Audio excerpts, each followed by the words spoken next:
अस्सलामुअलैकुम class, this is Mohammad Hashim Zia and you guys are watching mathematics by Hashim Zia. भाई आज की क्लास के अंदर नस के नेट नंबर 1 के 28 29 नवंबर के जितने क्वेश्चंस आए हुए थे, काफी सारे क्वेश्चंस देखे बेटा रिपीटेड थे, बट स्टिल मैं आपके लिए वीडियो डिजाइन कर रहा हूं। तो भाई जो भी क्वेश्चंस हमारे पास आए हुए हैं उनको डिस्कस करेंगे, देखते हैं कौन से क्वेश्चंस आए हुए हैं हमारे पास और किस पैटर्न के ऊपर मैथ्स के क्वेश्चंस को सॉल्व करना है। स्पेसिफिकली 29 नवंबर की जो शाम में मेरे पास पेपर्स आए उसमें फिजिक्स के भी होंगे, इंग्लिश के भी होंगे, वो भी साथ साथ मैं आपको शो करवा दूंगा। और अभी सर हंसला, हमारे प्रोफेसर हंसला अपनी फिजिक्स की वीडियो भी डिजाइन कर रहे हैं, जो फिजिक्स के क्वेश्चन अभी तक हमारे पास आए। अच्छा भाई, तो सबसे पहले नंबर के ऊपर मेरे पास जो पहले नंबर के ऊपर क्वेश्चन यहाँ पे एग्जिस्ट कर रहा है, it is regarding the sign theta plus five के रिगार्डिंग। अब देखो ये डिपेंड करता है क्वेश्चन क्या था, क्योंकि यहाँ पे थीटा की जगह पे या तो कोई एंगल होना चाहिए था।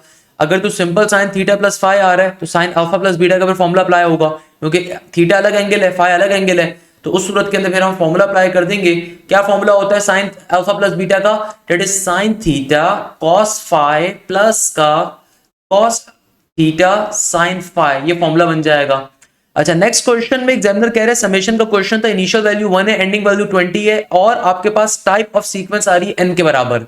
तो भाई ये क्वेश्चन आप लोगों को हमने सीक्वेंस सीरीज में पढ़ाया था, तो भाई इसीलिए हम कहते हैं बैच के लेक्चर्स का फायदा। We don't talk about the YouTube content. भाई यूट्यूब के ऊपर तो हर बच्चा ही पढ़ रहा है ना, जितना भी पाकिस्तान में एप्टीट्यूड का कंटेंट पढ़ा हुआ है अल्हम्दुलिल्लाह सबसे अच्छा हमारे चैनल्स के ऊपर है। हम ओपनली इस बात को कहते हैं और कहीं नहीं आपको मिलेगा मैथ्स के हवाले से इतना डिटेल। और 8 साल पुरानी लेक्चर्स भी है, 9 साल पुराने भी हैं। तो भाई बैच के अंदर क्या होता है, बैच में मल्टीपल प्रोफेसर का एक्सेस मिलता है। भाई आपको सर हाशिम से अच्छा नहीं लग रहा पढ़ना, आप सर आफ्ताब से पढ़ सकते हैं। प्रोफेसर आफ्ताब के क्या लेजेंड है भैया, आपको तरीके से एक एक चीज पढ़ाते हैं। आपको टेस्टों का सोल्यूशन भी मिलता है, प्रैक्टिस मटेरियल का सोल्यूशन भी मिलता है, टॉपिकल पास पेपर सारे मिलते हैं बैचेस के अंदर। तो खैर, अब देखो इस क्वेश्चन के अंदर एग्जामिनर कह रहे हैं कि भाई इनिशियल वैल्यू 1 है, एंडिंग वैल्यू 20 है। तो भाई इसके अंदर हमारे पास सम ऑफ नेचुरल नंबर्स का कॉन्सेप्ट ये बनता है। तो सिंपल तरीके से क्या आ जाएगा, ये आ जाएगा n into N plus one divided by 2 का फॉर्मूला। अब यहाँ पे आपके पास चूंकि एंडिंग वैल्यू 20 है तो यहाँ पे आ गया n की जगह पे 20, 20 प्लस का minus 21 divided by 2, 2 10 is 20 and 21 into 10 210। मेरा ख्याल है ये हमारे टीपीपी का क्वेश्चन है। अच्छा, नेक्स्ट क्वेश्चन जो आ रहा है इसमें अक्सर बच्चे परेशान हो जाते हैं, सर ये क्वेश्चन भला कैसे सॉल्व करेंगे। हालांकि ये भी पास पेपर्स का क्वेश्चन है, इंटीग्रेशन 4 माइनस का 3x स्क्वायर। अब देखो ये जो क्वेश्चन है ना, इंटीग्रेशन 4 माइनस का 3x स्क्वायर, इसके लिए हम एक फॉर्मूले को इस्तेमाल करते हैं। हमारे पास दुनिया में एक बड़ा ही मशहूर फॉर्मूला होता है इंटीग्रेशन का, कि whenever we talk about the integration, तो integration of under root A square minus का B square X square into D X, ये किसके बराबर है? ये क्वेश्चन बड़ा इंपॉर्टेंट है, बहुत पेपर्स में आ चुका है। ये सिंपल तरीके से बराबर होता है किसके? ये बराबर होता है हमारे पास सिंपल x डिवाइडेड बाई 2। एक दफा अपने क्वेश्चन को ओरिजिनली जो भी आपका क्वेश्चन आ रहा है एक दफा आपने उसको as it is copy down कर देना है। एक दफा आपने उसको क्या करना है, एज इट इज जो भी आपका ओरिजिनल क्वेश्चन होता है उसको as it is copy down करोगे। फिर बात यहाँ पे खत्म नहीं होगी, बात बढ़ेगी आगे, आगे जाके अपने पहले कांस्टेंट को लिखोगे, फिर नीचे डिवीजन के अंदर 2 times of the second constant को लिखते हैं और आगे जाके 2 times of the second constant. तो बड़ा सिंपल तरीके से आगे चल के हम क्या करेंगे, साइन इनवर्स का साइन इनवर्स, और यहां पर आ जाएगा मेरे पास सिंपल तरीके से bx डिवाइडेड बाय। तो बेटा देखो यहाँ पे सिंपल तरीके से इस क्वेश्चन को आप सॉल्व कैसे करोगे, देखो यहाँ पे आपके पास अगर आप इसको ब्रेक डाउन करो अपने नॉर्मल पैटर्न के ऊपर तो क्या बन गया, ये बन गया इंटीग्रेशन का इंटीग्रेशन अंडर रूट के अंदर 4 का मतलब क्या है 2 का स्क्वायर माइनस का 3x स्क्वायर। अब 3 के ऊपर भी देखो हमें दोनों टर्म्स में स्क्वायर चाहिए था, हमें a पे भी स्क्वायर चाहिए, b पे भी स्क्वायर चाहिए, x पे भी स्क्वायर चाहिए। तो a पे तो स्क्वायर मेरे पास मौजूद था, 4 था, तो चूंकि मैंने उसको ब्रेक कर दिया। अब 3 पे स्क्वायर चूंकि मौजूद नहीं है तो आप अंडर रूट 3 लिखोगे, उसका स्क्वायर लिखोगे एंड देन यहाँ पे x का स्क्वायर इट इज। तो यानी कि a बराबर है आपके पास किसके, 2 के, b बराबर है किसके, रूट 3 की, और x तो x के बराबर ही है। सिंपल फॉर्मूले को अप्लाई कर दोगे तो ये बन जाएगा x divided by 2 under root के अंदर, x divided by 2 under root के अंदर एक दफा अपने क्वेश्चन को 2 स्क्वायर माइनस के रूट 3 का स्क्वायर इंटू एक्स स्क्वायर। भाई हमने रूट 3 क्यों लेकर आए हैं, क्योंकि मैथ्स का बेसिक कॉन्सेप्ट होता है अगर प्लस में लेकर आओगे माइनस में भी लेकर आओगे। तो अगर मुझे 3 के ऊपर स्क्वायर चाहिए था, स्क्वायर मौजूद नहीं था, तो आप रूट लेकर आए, स्क्वायर लेकर आए। खैर, अच्छा आगे क्या होता है, आगे होता है पॉजिटिव का ए स्क्वायर, तो ए स्क्वायर का मतलब है 2 का स्क्वायर 4 और नीचे 2 टाइम्स ऑफ बी, तो 2 times of the B into sine inverse का साइन इनवर्स, आगे आ जाएगा बी एक्स और नीचे डिवीजन में 2 का 2। ये सिंपल सा इसका फॉर्मूला होता है, हमने लिख दिया, क्वेश्चन सॉल्व हो गया। नेक्स्ट क्वेश्चन में एग्जामिनर कह रहा है latus rectum of the parabola. यार खुदा का खौफ करो भाई। अच्छा बेटा अब देखो नेक्स्ट क्वेश्चन में एग्जामिनर कह रहा है latus rectum of the parabola बताइए, y square is equal to 8x। बच्चों वाला क्वेश्चन, हमें लेटेस्ट सेक्टम का फॉर्मूला अप्लाई करो मॉडुलस ऑफ 4a के बराबर। अच्छा नेक्स्ट क्वेश्चन हमारे पास अगेन रिपीटेड क्वेश्चन है। एग्जामिनर आपसे कहता है अगर ट्रायंगल ए बी सी के अंदर, सही है ना, तमाम साइड्स बराबर है किसके, 1 के, तो एग्जामिनर शेडेड एरिया प्रॉब्लम पूछ रहा है। भाई ये क्वेश्चन मैंने ऑलरेडी आप लोगों को सॉल्व करवा दिया था पिछले क्लास के अंदर, तो ये आप अगर डे 1 डे 2 डे 3 की वीडियोस देखने साथ साथ तो ये क्वेश्चन हमने ऑलरेडी सॉल्व किया हुआ है। आपको साइड गिवन है 1 के बराबर, तो उसका आधा करो, इस ट्राइंगल की एक साइड का आधा, यानी कि इस साइड का डिस्टेंस भी 1/2 होगा, इस साइड का 1/2 होगा। किसी भी एक ट्राइंगल का एरिया कैलकुलेट कर लीजिए, सिंपल तरीके से आप इजीली सॉल्व कर लेंगे बाकी तमाम चीजों को। It's a very normal thing. खैर अच्छा भाई, नेक्स्ट क्वेश्चन के अंदर एग्जामिनर या फिर इसको सॉल्व करने का वैसे एक और तरीका भी है। इसको सॉल्व करने का एक और तरीका क्या है, क्योंकि एग्जामिनर ने साफ तौर पे बताया हुआ है ये वाला जो अंदर वाला ट्राइंगल है ये मिड पॉइंट्स पे फॉर्म हो रहा है, तो आपको ट्राइंगल की तमाम साइड्स गिवन है 1 के बराबर, सही है ना। आपको ट्राइंगल की तमाम साइड्स 1 के बराबर गिवन है, नॉर्मल सी चीज है, नॉर्मल सी मैथ्स है, सारे ट्राइंगल्स आपस में बराबर हैं, आपस की बात है। तो भैया आप कंप्लीट ट्राइंगल का पहले आप ट्राइंगल का एरिया निकालो, फिर एक छोटे वाले ट्राइंगल का एरिया निकालो। तो भाई सबसे पहले आप क्या करो, जो बाहर वाला ट्राइंगल है, जो आउटर मोस्ट ट्राइंगल है ना ये कंप्लीट, इसका पहले तो आप एरिया निकाल लो। एरिया निकालने का फॉर्मूला क्या होगा, एरिया निकालने का फॉर्मूला आप यहाँ पे कौन सा अप्लाई करोगे, √3 डिवाइडेड बाय 4 इंटू साइड का स्क्वायर। क्योंकि ट्राइंगल इक्विलेटरल है तो आपके पास तमाम ट्राइंगल्स की साइड्स आपस में चूंकि बराबर है, तो ट्राइंगल इक्विलेटरल है तो आपके पास आउटर मोस्ट ट्राइंगल का एरिया आ जाएगा। फिर सिंपल तरीके से आपके पास चूंकि ट्राइंगल की साइड 1 के बराबर है तो उसका आधा 1/2 होता है, तो इधर भी 1/2 होगा, इधर भी 1/2 होगा। तो अब आप फाइनली इस वाले ट्राइंगल का एरिया निकाल लो भाई, क्योंकि इसकी साइड भी सारी की सारी 1/2 के बराबर होंगी। तो जब इस ट्राइंगल का भी एरिया निकाल लोगे तो उसको बड़े वाले में से माइनस करवा दो, सिंपल तरीके से सॉल्व हो गया। क्या मुश्किल चीज है। अब देखो नेक्स्ट क्वेश्चन जो हमारे पास आ रहा है, I am unable to understand कि क्वेश्चन क्या था एग्जैक्टली। अगर तो यही क्वेश्चन था तो इसको चेक करना पड़ेगा, क्योंकि भाई यहाँ पे एग्जामिनर कह रहे हैं कि एक फंक्शन है जिसकी वैल्यू आ रही है fx plus y is equal to fx plus fy if fx is equal to kx where k is the constant, so f prime, अगर तो मैं f prime x की वैल्यू निकालता हूँ, एग्जामिनर कह रहे हैं कि भाई f into 5 is 6। जब मैं फंक्शन के अंदर f5 की वैल्यू डालता हूँ तो 6 आता है, ओके। और जब फंक्शन का अगर मैं वन टाइम डेरिवेटिव ले रहा हूँ या f इनवर्स फंक्शन का वन टाइम डेरिवेटिव ले रहा हूँ और जब उसमें 1 को प्लॉट करता हूँ तो आंसर 0 आता है। तो फाइंड फंक्शन के अंदर जब डेरिवेटिव लेने पर 6 डाला जाए तो आंसर क्या होगा। या तो भाई मुझे आप y की वैल्यू दो, fx का भी फंक्शन तो मुझे डिफाइन करो। एक तरीका सॉल्व करने का ये हो सकता है कि भाई मैं कहता हूं f इंटू 5 बराबर है किसी कांस्टेंट के, और वहां से फिर मैं उस कांस्टेंट की वैल्यू को अचीव करने पे चला जाऊं, but again it's not solvable unless and. तो अगर मैं कंसीडर करता हूं कि भाई मेरे पास एक फंक्शन आ रहा है और वो फंक्शन है fx बराबर है किसके, k के, तो या के x के, एंड देन फिर मैं इसको सॉल्व करने के ऊपर जाऊं, अगर मैं इसका वन टाइम डेरिवेटिव लूं तो ये आ जाएगा सिंपल k के बराबर। तो अब अगर मैं इसके ऊपर सॉल्विंग करूं तो किस पैटर्न के ऊपर करूंगा, कि मैं तो ये करूंगा ना कि भाई क्योंकि यहाँ पे आपको एग्जामिनर कह रहा है कि जो आंसर आपके पास आया जब आपने f इंटू 5 जहां जहां x आ रहा है वहां 5 रखा तो ये आ जाएगा मेरे पास k इंटू 5 के बराबर। तो f इंटू 5 ये गिवन है 6 के बराबर, 6 इज इक्वल टू 5 के, तो k की वैल्यू आ जाएगी मेरे पास 6 डिवाइडेड बाय 5 के बराबर। तो भाई अब डिपेंड करता है f इंटू 1 के ऊपर क्या होगा। तो भाई ये क्वेश्चन अनक्लियर है, क्वेश्चन यहाँ पे पूरा क्लियर नहीं है। तो द पॉइंट इज दैट कि भाई मैं k की वैल्यू तो इस तरीके से कैलकुलेट कर सकता हूँ, but question is not clear कि एग्जैक्टली यही क्वेश्चन था, इसके अंदर कोई और नॉलेज भी थी। डिपेंड करते फिर ऑप्शंस क्या थे, या हम हिट एंड ट्राई मेथड को क्यों नहीं यूज कर पाते क्योंकि ऑप्शंस यहाँ पे गिवन नहीं है। बट इसके रिगार्डिंग अगर क्वेश्चन होगा तो फिर आप सिंपल तरीके से वैल्यूज को ट्राई करके चेक करोगे, इतना मुश्किल नहीं है। अच्छा एक और क्वेश्चन आ रहा है sin 4x का, तो ये पीरियड के रिगार्डिंग क्वेश्चन था। sin 4x का पीरियड क्या होगा भाई, sin का स्टैंडर्ड पीरियड होता है 2 पाई के बराबर, कोई भी टर्म अगर एंगल से मल्टीप्लाई हो रही होगी नीचे डिवीजन में जाके, यहाँ पे अगर एंगल से मल्टीप्लाई हो रही है दूसरे जाके डिवाइड हो जाएगी।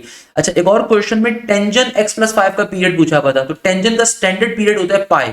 यहाँ पे देखो आपके एंगल से कोई भी टर्म मल्टीप्लाई डिवाइड नहीं हो रही तो सिंपल यहाँ पे 1 ही रहेगा, सही है ना। तो पीरियड ऑफ टेंजन x + 5 भी क्या होगा, पाई के बराबर। याद रखिएगा जो भी वैल्यू आपके वेरिएबल से मल्टीप्लाई या डिवाइड हो रही होती है वो दूसरी तरफ जाके अपोजिट काम करती है। अगर मल्टीप्लाई हो रही होगी दूसरे जाके डिवाइड होगी, अगर डिवाइड हो रही है दूसरे जाके मल्टीप्लाई होगी। नेक्स्ट क्वेश्चन में एग्जामिनर कहता है find the period of 1/2 sin x/2 - 7। इसको कैसे सॉल्व करेंगे, साइन का स्टैंडर्ड पीरियड होता है 2 पाई, यहाँ पे देखो मेरे वेरिएबल से ये 2 क्या हो रहा है डिवाइड, दूसरी तरफ जाके क्या हो जाएगा मल्टीप्लाई, तो ये बन जाएगा सिंपल 4 पाई के बराबर। अच्छा बेटा अब देखो एक और क्वेश्चन में एग्जामिनर हमसे कहता है कि भाई अगर 3 की पावर में x गिवन है और 5 की पावर में मेरे पास आ रहा है 2 की पावर x, तो भाई हमारा आंसर क्या होगा। इसके रिगार्डिंग कोई क्वेश्चन पूछा हुआ था। अब एग्जाम्पल नेक्स्ट क्वेश्चन जो हमारे पास आ रहा है बड़ा इंटरेस्टिंग है। एग्जामिनर क्या कह रहे हैं 3 की power x is equal to 5 की पावर में 2x, यानी कि क्वेश्चन आ रहा था 3 की power x is equal to 5 की पावर में 2x, क्योंकि बेसिस और सिमिलर नहीं है तो फिर x की वैल्यू कैसे निकालेंगे, दोनों तरफ ln को अप्लाई करके, तो ln इंटू 3 की power x is equal to ln into 5 की पावर में 2x। अब सिंपल तरीके से भैया ये पावर पहले आ जाएगी, ln की जो प्रॉपर्टी होती है हमारे पास कि कभी भी आपके पास ln किसी टर्म पे अप्लाई हो रहा है, उसके ऊपर पावर आ रही हो तो पावर पहले आ जाती है, ln नीचे वाली टर्म पे अप्लाई हो जाएगा। सिमिलरली यहाँ पे 2x पहले आ जाएगा और ln क्या हो जाएगा, सिंपल तरीके से नीचे वाली टर्म पे अप्लाई हो जाएगा, नॉर्मल सी चीज है। अच्छा, अब इसको अगर मजीद सॉल्व करवाने के ऊपर जाएं तो एक काम ये कर सकते हैं, कांस्टेंट को उठा के पहले आगे भेज दो ना। तो कांस्टेंट को उठा के अगर मैं आगे भेज दूं तो ये बन जाएगा सिंपल x इंटू ln3 और ये 2 वापस 5 की पावर पे भेज दो तो 5 का स्क्वायर बन जाएगा। ऐसे है ना भैया, क्या बन जाएगा 5 का स्क्वायर। तो 5 के स्क्वायर का मतलब क्या है, 25 के बराबर बन गया ये। तमाम वैल्यूज को अगर एक साइड पे शिफ्ट कर दें तो ये बन गया x इंटू ln3 माइनस का x into ln25 equal to 0। तो यहां से अब मैं कॉमन अगर ले लूं x की वैल्यू को तो ब्रैकेट में आ जाएगा ln3 माइनस का ln25 इक्वल टू 0। तो x की वैल्यू किसके बराबर आ रही है, x का फैक्टर आपके पास 0 के बराबर आ रहा है तो करेक्ट आंसर पर 0 होगा। सही है ना, करेक्ट आंसर क्या होगा, सिंपल तरीके से 0 के बराबर। नेक्स्ट क्वेश्चन के अंदर एग्जामिनर कह रहा था कि a7 की वैल्यू बराबर है 7 टाइम्स ऑफ a3 के, यानी कि भैया एग्जामिनर कह रहा है, अब देखो इंटरेस्टिंग क्वेश्चन है, आपसे एग्जामिनर कह रहा है कि भाई सीक्वेंस एंड सीरीज का क्वेश्चन था, 10वीं टर्म बराबर है 33 के और 7वीं टर्म बराबर है किसके, 7 times of the third term के। अच्छा, तो आपको कैलकुलेट क्या करना है, फिफ्थ टर्म की वैल्यू को। तो भाई फिफ्थ टर्म की वैल्यू का मतलब क्या है, फिफ्थ टर्म के लिए फॉर्मूला हमारा होगा a प्लस का 4d। अच्छा बाय, अच्छा बेटे अब देखो इसको फर्दर कैसे सॉल्व करेंगे। हमारे पास यहाँ पे क्वेश्चन में चूंकि कंडीशन गिवन है तो डायरेक्टली सॉल्व कर लो तो बेहतर है। a10 का मतलब होता है a प्लस का 90 बराबर है किसके, 33 के। a प्लस का 90 बराबर है 33 के और a7 is equal to 7 times of a3, तो इसका फॉर्मूला अप्लाई करते हैं। a7 का मतलब है a प्लस का 6d इक्वल टू के बाद 7 का 7, a3 का मतलब है a प्लस का 2d, तो इसको एक्सपेंड करवाएंगे तो क्या बनेगा, a प्लस का 6d is equal to 7a plus का 7 2 ज़र 14d। एक जैसी वैल्यूज को एक साइड पे शिफ्ट कर दीजिए, तमाम वैल्यूज को एक साइड पे शिफ्ट कर दीजिए। 7a माइनस का a ये बन जाएगा 6a और 14d माइनस का 6d, तो ये बन जाएगा हमारे पास सिंपल से पॉजिटिव का 8d के बराबर। 14 में से अगर 6d को निकालोगे तो क्या बनेगा, 8d। अब इन दोनों इक्वेशंस को आपस में सॉल्व करो।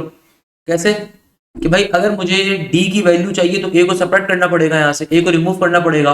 तो अगर मैं डायरेक्टली इक्वेशन नंबर 1 को 6 से मल्टीप्लाई कर दूं कंप्लीट इक्वेशन को तो क्या बन जाएगा, ये बन जाएगा 6a प्लस का 6 9 ज़र क्या होता है 54d। ओके, और 33 जब 6 से मल्टीप्लाई होगा 6 3 ज़र 18 का 8 1 कैरी 6 3 ज़र 18 और 1 19, तो बन जाएगा 193 के बराबर। क्योंकि हमने क्या करा, हमने सिंपल तरीके से, हमारे पास 33 आ रहा था ना, 33 को हमने 6 से मल्टीप्लाई किया तो ये 198 बन गया। सही है, अब दोनों को आप अपने सिंप्लीफाई करवा दीजिए, तो सेपरेट करवाएंगे दोनों को। तो हमारे पास अगर मैं 8 में से 54 को माइनस करता हूं तो ये किसके बराबर आएगा, ये आएगा सिंपल 46 के बराबर और नेगेटिव का 198 एरिट इज डी का डी, तो माइनस से माइनस एक तो कट गया और सिंपल 198 को अगर मैं 46 के ऊपर क्या करवा दूं, 198 को अगर मैं सिंपल तरीके से इस पे डिवाइड करवा दूं, इसको चेक करने के क्या आंसर आएगा, तो कॉमन डिफरेंस का वो वैल्यू आ रही होगी, जो भी है कॉमन डिफरेंस की वैल्यू उसको डाल के फिर यहाँ पे अब लाके डालोगे। इसी तरीके से जो भी डी की वैल्यू निकलेगी उसको वापस अपनी ओरिजिनल इक्वेशन में डालो तो ए की वैल्यू भी आएगी। अब अगर तो क्वेश्चन ये आ रहा है थोड़ा सा लेंथी क्वेश्चन है, फिर आप इसको पैटर्न में सॉल्व करोगे। खैर, नेक्स्ट क्वेश्चन में एग्जामिनर कह रहा था कि 10 greater than equal to 3x minus का 1 ग्रेटर देन इक्वल टू 7। अच्छा, काफी सारे बच्चों ने ये कंप्लेन करी कि उनके पेपर में आज इनइक्वालिटी के क्वेश्चन बहुत सारे आए थे। तो भैया इनइक्वालिटी को सॉल्व कैसे करोगे, भाई आपकी चॉइस है। सबसे पहले आप इसको नॉर्मल मेथड पे कर लो, एक दफा आप इसको इस तरीके से लिखो, सही है ना, और एक दफा फिर आप इसको इस पैटर्न के ऊपर लिखो। पहले इन दो को सॉल्व कर लो, फिर इन दो को सॉल्व कर लो। देखो इनइक्वालिटी सिंपल इक्वल टू की तरह सॉल्व होती है, कोई मुश्किल काम नहीं है। इनइक्वालिटी में बस आपने ख्याल क्या रखना होता है, आपने ख्याल ये रखना होता है कि भैया जब कभी आप मल्टीप्लाई विद नेगेटिव 1 कर रहे हो या डिवाइड बाय विद नेगेटिव 1 कर रहे हो तो इनइक्वालिटी का साइन टोटली चेंज हो जाता है। यानी कि अगर अभी इस तरफ मुंह खुला हुआ है फिर उस तरफ मुंह खुल जाएगा। तो भैया माइनस के 1 को वहां भेजेंगे, प्लस का 1 हो जाएगा 10 प्लस का 11, तो मेरे पास simple greater than equal to 3x, 3 multiply हो रहा है डिवाइड हो जाएगा। तो सिंपल तरीके से मेरे पास x की वैल्यू 1 आ गई, ग्रेटर देन x की वैल्यू मेरे पास आ गई लेसर देन इक्वल टू 11 3। अच्छा, इस वाली इनइक्वालिटी को भी सॉल्व कर लो।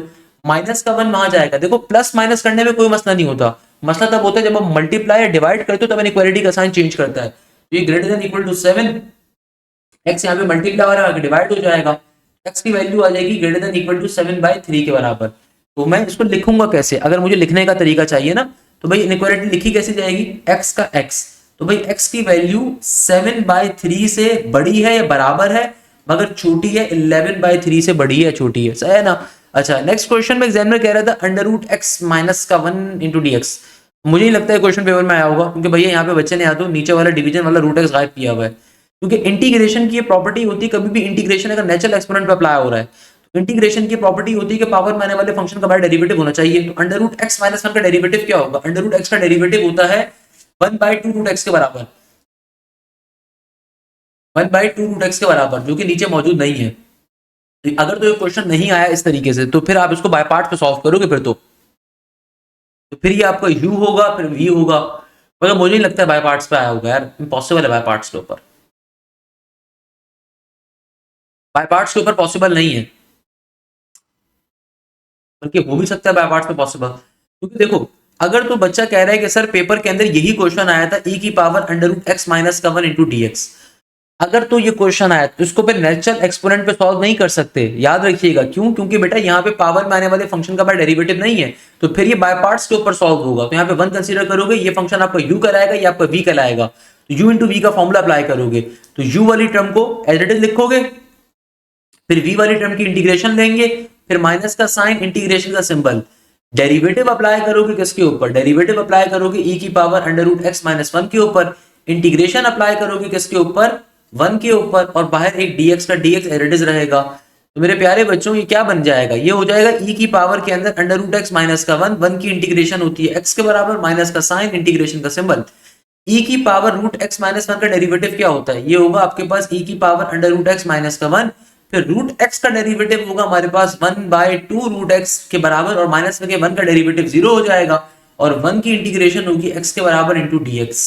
तो मेरे नहीं ख्याल में यार बाय पार्ट्स पे आया होगा इतना मुश्किल, क्योंकि अब दोबारा यहाँ पे बाय पार्ट्स अप्लाई करना पड़ेगा आपको शायद पता नहीं है, बट दोबारा यहाँ पे बाय पार्ट्स अप्लाई होगा, सही है ना। ये तो फिर शैतान की आंतियन चलता जाएगा, फिर अभी u इंटू वी का फॉर्मूला अप्लाई होगा दोबारा से, तो मेरे ख्याल में नीचे आपके पास अंडर रूट एक्स मौजूद होना चाहिए था, बच्चा लिखना भूल गया है। खैर नेक्स्ट क्वेश्चन अगेन रिपीटेड है भाई, डे 1 डे 2 डे 3 में करवाया था cosec square x f prime π/6 is equal to 8/3 pi, ये वाला कॉन्सेप्ट बहुत पेपर्स के अंदर आ रहा है। तो भाई ये तमाम चीजें, अच्छा सर आफ्ताब ने भी ये क्वेश्चन पढ़ाई थी, क्योंकि मैंने ही उनको लेक्चर्स के ऊपर कहा था, हम आपस में हमारी डिस्कशन चल रही होती है प्रोफेसर आफ्ताब की और हमारी, तो भाई बैच के अंदर भी आपको एक क्वेश्चन उन्होंने लाजमी तौर पर करवाया था, मैराथन में भी कवर करवाया था। तो भाई बैच का देखो फायदा ही ये होता है जो आपको किसी और इदारे में नहीं मिलेगा। पाकिस्तान के किस इदारे के अंदर आपको मल्टीपल टीचर्स मिलते हैं? भाई नॉर्मली इतने बेशरम होते हैं इदारे वाले कि 70,000 रुपए भी लेते हैं और सिर्फ एक प्रोफेसर आपको कोर्स कवर करवा रहा होता है। हमारे बैचेस के अंदर आपको हर सब्जेक्ट के मल्टीपल टीचर्स मिलते हैं। सबसे बड़ा जो आपको यूनिक पॉइंट है, यूएसपी आपको मिलता है कि हर सब्जेक्ट के मल्टीपल टीचर्स हैं। आपको सर बिलाल का समझ में नहीं आ रहा, सर रोनाल्ड की क्लास ले सकते हैं, सर हाशिम का समझ में नहीं आ रहा, सर आफ्ताब की ले सकते हैं। इंग्लिश में मिस जोहा का एक्सेस भी आपको मिलता है और साथ साथ प्रोफेसर एहतशाम का एक्सेस भी मिलता है। नस बिन स्कूल के अंदर भी आपको मल्टीपल लोगों को मिलता है। तो मल्टीपल टीचर्स की लाइव क्लासेस आप एंजॉय करते हो भाई। कंप्लीट आपको गाइडेंस के लिए एकेडमिक काउंसलर का एक्सेस आपके पास है, एडमिन टीम का एक्सेस है। जो भी प्रैक्टिस मटेरियल आपका होता है उस प्रैक्टिस मटेरियल का वीडियो सॉल्यूशन आपके पास अवेलेबल होता है भाई। इससे बढ़कर और क्या चाहिए? इसके अलावा आपके प्रॉपर्ली टेस्ट कंडक्ट होते हैं, मॉक टेस्ट होते हैं, एफएलपीज होते हैं। तो भाई अगर नेट 2 की तैयारी करनी है तो अभी से स्टार्ट करना है। हमारा न्यू बैच ऑलरेडी स्टार्ट हो चुका है नेट 2 की तैयारी करने के लिए। देखो हमारे पास जो एक और क्वेश्चन आता है, इसके अंदर एग्जामिनर आपसे कहते हैं equation of hyperbola was given and we are asked to find whether it is upward और डाउनवर्ड, राइट और लेफ्ट। बहुत सिंपल है। देखो आपको सिर्फ दो तरह की इक्वेशंस याद होनी चाहिए। अब जैसे कि यहाँ पे हाइपरबोला के रिगार्डिंग क्वेश्चन है, तो भाई अगर तो मेरे पास ये क्वेश्चन आ रहा है एक्स स्क्वायर माइनस का ए स्क्वायर माइनस का Y square divided by b square equal to 1, तो भाई अगर तो आपको इक्वेशन ऑफ हाइपरबोला गिवन है इस फॉर्मेट के ऊपर, इसका सिंपल मतलब ये होगा कि भैया आपके पास कैसा हाइपरबोला आ रहा है, एक्स एक्सेस का आ रहा है। और अगर नेगेटिव का आपके पास एक्स एक्सेस होगा तो इसका मतलब होगा वाई एक्सेस का हाइपरबोला आ रहा है। अब डिपेंड करता है इक्वेशन एक्चुअल में गिवन क्या थी आपको। खैर एक और क्वेश्चन था कि एन स्क्वायर की वैल्यू अगर ग्रेटर देन 4n माइनस 2 है and the values of n were given, उसके रिगार्डिंग क्वेश्चन पूछा हुआ था। एक और क्वेश्चन में एग्जामिनर कह रहा था if a perpendicular is drawn from a centre to the chord of a circle, if a perpendicular is drawn from a centre. अच्छा अब ये जो क्वेश्चन आ रहा है ना इंटरेस्टिंग आ रहा है। एग्जामिनर यहाँ पे देखो क्या कह रहे हैं, if a perpendicular is drawn from the centre to any chord. अच्छा कॉर्ड क्या होती है मेरे प्यारे बच्चों? अगर तुम्हारे पास एक सर्कल है तो कॉर्ड कहते हैं एक ऐसी लाइन को सर्कल के किसी भी दो पॉइंट्स को टच कर रही है। अगर मेरे पास सेंटर से एक लाइन कॉर्ड ड्रॉ होती है तो भैया ये क्या करती है, ये बाइसेक्ट करेगी ना, जाहिर सी बात है आपके पास 90 डिग्री का एंगल ड्रॉ करेगी सेंटर से। अगर किसी भी कॉर्ड के ऊपर वो गिरेगी तो जाहिर सी बात है एक 90 डिग्री का एंगल ड्रॉ होगा। अच्छा, आपको तीन तरह के यहाँ पे वेक्टर्स गिवन थे, दो तरह के, A contain variables and B where you are asked to find determinant, आपको मॉडुलस कैलकुलेट करना था और इस तरह का कोई क्वेश्चन आया हुआ था।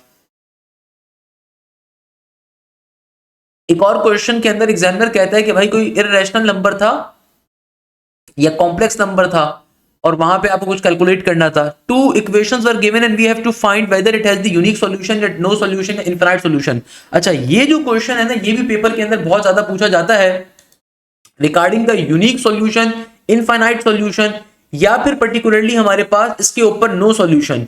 अब देखो, इसकी दुनिया में एक लॉजिक होती है और मैंने ये वाली चीज आप लोगों को कई दफा पढ़ाई भी थी, बताई भी है, समझाई भी है। इसकी लॉजिक क्या होती है, देखो दुनिया के अंदर कब किसी पर्टिकुलर इक्वेशन का यूनिक सॉल्यूशन होगा, इनफिनाइट सॉल्यूशन होगा या नो सॉल्यूशन होगा, उसके पीछे एक छोटा सा कॉन्सेप्ट है कि देखो आपको यूनिक सॉल्यूशन कब मिलता है। अब ये भी बेसिक मैथ्स का भी है और ये एडवांस मैथ्स इक्वेशंस का टॉपिक का भी है। यूनिक सॉल्यूशन आपको कब मिलता है, कभी भी दुनिया के अंदर अगर मैं दो पर्टिकुलर इक्वेशंस को दो इक्वेशंस अगर आपको गिवन है, अगर आप उन दोनों के एक्स कोफिशिएंट अगर बराबर नहीं है उन दोनों के y कोफिशिएंट्स के, अगर उन दोनों इक्वेशंस के x कोफिशिएंट बराबर ना हो y कोफिशिएंट के, तो यूनिक सॉल्यूशन है। अच्छा, इनफिनाइट सॉल्यूशन आपको कब मिलेगा, दुनिया में आपको कभी भी इनफिनाइट सॉल्यूशन उस वक्त अचीव होता है, इनफिनाइट सॉल्यूशन आपको उस वक्त मिलता है जब कभी आपके पास दोनों इक्वेशंस के x कोफिशिएंट बराबर हो y कोफिशिएंट्स के, और ये बराबर हो आपके पास पर्टिकुलरली उनके कांस्टेंट्स भी आपस में बराबर हो। व्हाइल नो सॉल्यूशन, कभी भी सॉल्यूशन ही ना मिले आपको, वो खाली एक कंडीशन पे पॉसिबल होता है कि x कोफिशिएंट और y कोफिशिएंट तो बराबर हो मगर कांस्टेंट्स बराबर ना हो। यानी कि a1 और a2 अगर बराबर हैं b1 और b2 के, मगर ये कांस्टेंट्स के बराबर ना हो, तो उस सूरत के अंदर आपको नो सॉल्यूशन मिलता है, यानी कि लाइंस पैरेलल भी कहलाती हैं। खैर, कॉनिक्स सेक्शन से इक्वेशन आई थी, बहुत से सवाल आए थे कॉनिक्स से। अच्छा भाई, आपके पास देन सेट्स के रिगार्डिंग क्वेश्चन पूछा हुआ था कि भाई ए यूनियन बी क्या होगा, आपको सेट ए गिवन है, सेट बी गिवन है। अच्छा, find the ratio of the sides a and b. अगर एंगल 30 डिग्री था और एंगल ए आपके पास गिवन था 30 डिग्री का, एंगल बी गिवन था 45 डिग्री का, तो एंगल सी खुद से निकाल लोगे, क्योंकि भाई किसी भी ट्राइंगल के अंदर alpha plus beta plus gamma बराबर होते हैं 180 के, तो आपके पास तीसरा वाला एंगल वैसे ही आ जाएगा और आपको फिर रेशियो निकालना था एबी साइड्स का, सिंपल तरीके से सॉल्व हो जाएगा। अच्छा भाई, एक और बच्चे ने अपना पेपर शेयर किया, अभी तक नस के नेट नंबर 1 के अंदर जो हाईएस्ट स्कोर आया है हमारे बैच नंबर 1 के स्टूडेंट का आया है, क्योंकि हम लोगों ने कंप्लीट कोर्स कवर करवाया था नेट 1 से पहले। तो अगर आप चाहते हैं कि आपका कोर्स भी नेट 2 से पहले कंप्लीटली कवर हो, तो आपने लाजमी तौर पर बैच का हिस्सा बनना है। सर आज नेट दिया मैंने, मैथ्स में तो सीक्वेंस सीरीज भरा हुआ था, ओके, मेजॉरिटी पोर्शन इसके थे और सम ऑफ अरिथमेटिक सीक्वेंस का सवाल सबसे ज्यादा, फ्रैक्शन वाले क्वेश्चन से, डेफिनेट इंटीग्रल का भी एक सवाल था, इनडेफिनेट इंटीग्रल के लाइक 2 से 3 क्वेश्चन से, स्ट्रेट लाइन के क्वेश्चन थे जैसे कि distance between the parallel lines, अगर पढ़ा हो तो बहुत इजी थे। आपके पास कॉनिक से सवाल बहुत सारे थे, इजी थे, लेकिन पैराबोला किस तरफ ओपन होगा एटसेट्रा, फिर समेशन का सवाल भी काफी ज्यादा थे, वॉल्यूम ऑफ पैरेललोपिड का एक सवाल था। वॉल्यूम ऑफ पैरेललोपिड क्या होता है, आपके पास स्केलर ट्रिपल प्रोडक्ट के बराबर होता है। वॉल्यूम ऑफ पैरेललोपिड का फॉर्मूला इफ यू रिमेंबर तो ये होता है मेरे प्यारे बच्चों। डायग्राम थी, area of shaded region find करना था। इसके अलावा हमारे पास और क्या था भैया, हमारे पास इसके अलावा मैग्नेटिक फील्ड के रिगार्डिंग क्वेश्चंस पूछे हुए थे, फेज डिफरेंस और करंट के डायरेक्शन के काफी सारे फॉर्मुलाज थे, V इक्वल टू IR का था। इंग्लिश के अंदर स्पेलिंग, सिनोनिम्स, एंटोनिम्स क्वेश्चन थे, passage choose the correct sentence and grammar था। इंग्लिश के काफी सारे टॉपिक्स आए हुए थे। अच्छा भाई, हमारे एक और शागिर्द ने लिख के बताया हुआ, मैथ्स पे हाशिम जहा का बच्चा है, ये क्वेश्चन शेयर कर रहा है। अच्छा, क्वेश्चन का आंसर भी बताया इस बच्चे ने, अच्छा बच्चा इसका मतलब भैया हमारा ये। तो भाई आपके पास समेशन का क्वेश्चन आया हुआ था, इनिशियल वैल्यू 1 है, एंडिंग वैल्यू आपके पास कहीं जा रही है अप टिल n तक, और टाइप ऑफ सीक्वेंस यानी कि k स्क्वायर गिवन है। Type of sequence k square का मतलब क्या है, सम ऑफ नेचुरल नंबर के स्क्वायर की सीरीज। तो सम ऑफ नेचुरल नंबर के स्क्वायर की सीरीज का फॉर्मूला क्या होता है, n into n plus 1 into n plus 1 divided by 6 के बराबर। एक और क्वेश्चन था cos 2x यानी कि सिंपल cos का डबल एंगल का फॉर्मूला था। एक और क्वेश्चन था sin x का एक दफा डेरिवेटिव लेना था फिर पाई बाय 6 में डालना था। भाई ये वाले क्वेश्चन मैंने क्या कहा है, बहुत आ रही है, कितनी दफा करवाऊं इन क्वेश्चंस को। फंक्शन का एक दफा डेरिवेटिव लो, जो भी आंसर आए, फिर उसके अंदर आप पर्टिकुलरली अपना एंगल डालोगे। sin x का डेरिवेटिव क्या होता है, cos x के बराबर, जहां जहां x आ रहा है वहां पे पाई बाय 6 डाल दीजिए। एक और क्वेश्चन ये था कि भैया अगर तुम्हारे पास एक क्वेश्चन है x square plus ax plus 16, तो बताइए a की वैल्यू क्या होगी। आसान तरीका ये है कि भैया सिंपल तरीके से आप पर्टिकुलरली ऑप्शंस को डाल के चेक करो और उसके बाद फिर देख लो कि आपके पास a की वैल्यू किसके ऊपर फैक्टर्स आपके इजीली बन रहे हैं। एक और क्वेश्चन आया हुआ था पार्शियल फ्रैक्शन का। पार्शियल फ्रैक्शन मेरे प्यारे बच्चों, पार्शियल फ्रैक्शन आपके लिए हलवा होना चाहिए। क्वेश्चन था एक्स स्क्वायर माइनस का 2x, नीचे आ रहा था एक्स माइनस का 1 और एक्स प्लस का 1। तो कैसे सॉल्व करेंगे, क्योंकि लीनियर और डिफरेंट फैक्टर्स आ रहे हैं, तो उसने बना के भी दिखाया हुआ है कि आप दो इंडिविजुअल अननोन्स के अंदर इसको ब्रेक करोगे, ब्रेक करने के बाद सिंपल तरीके से दोनों के नीचे आप लीनियर और डिफरेंट फैक्टर्स को डाल दोगे। अब सिंपल यहाँ पे एलसीएम लोगे, ये हो जाएगा x माइनस का 1 इंटू एक्स प्लस वन।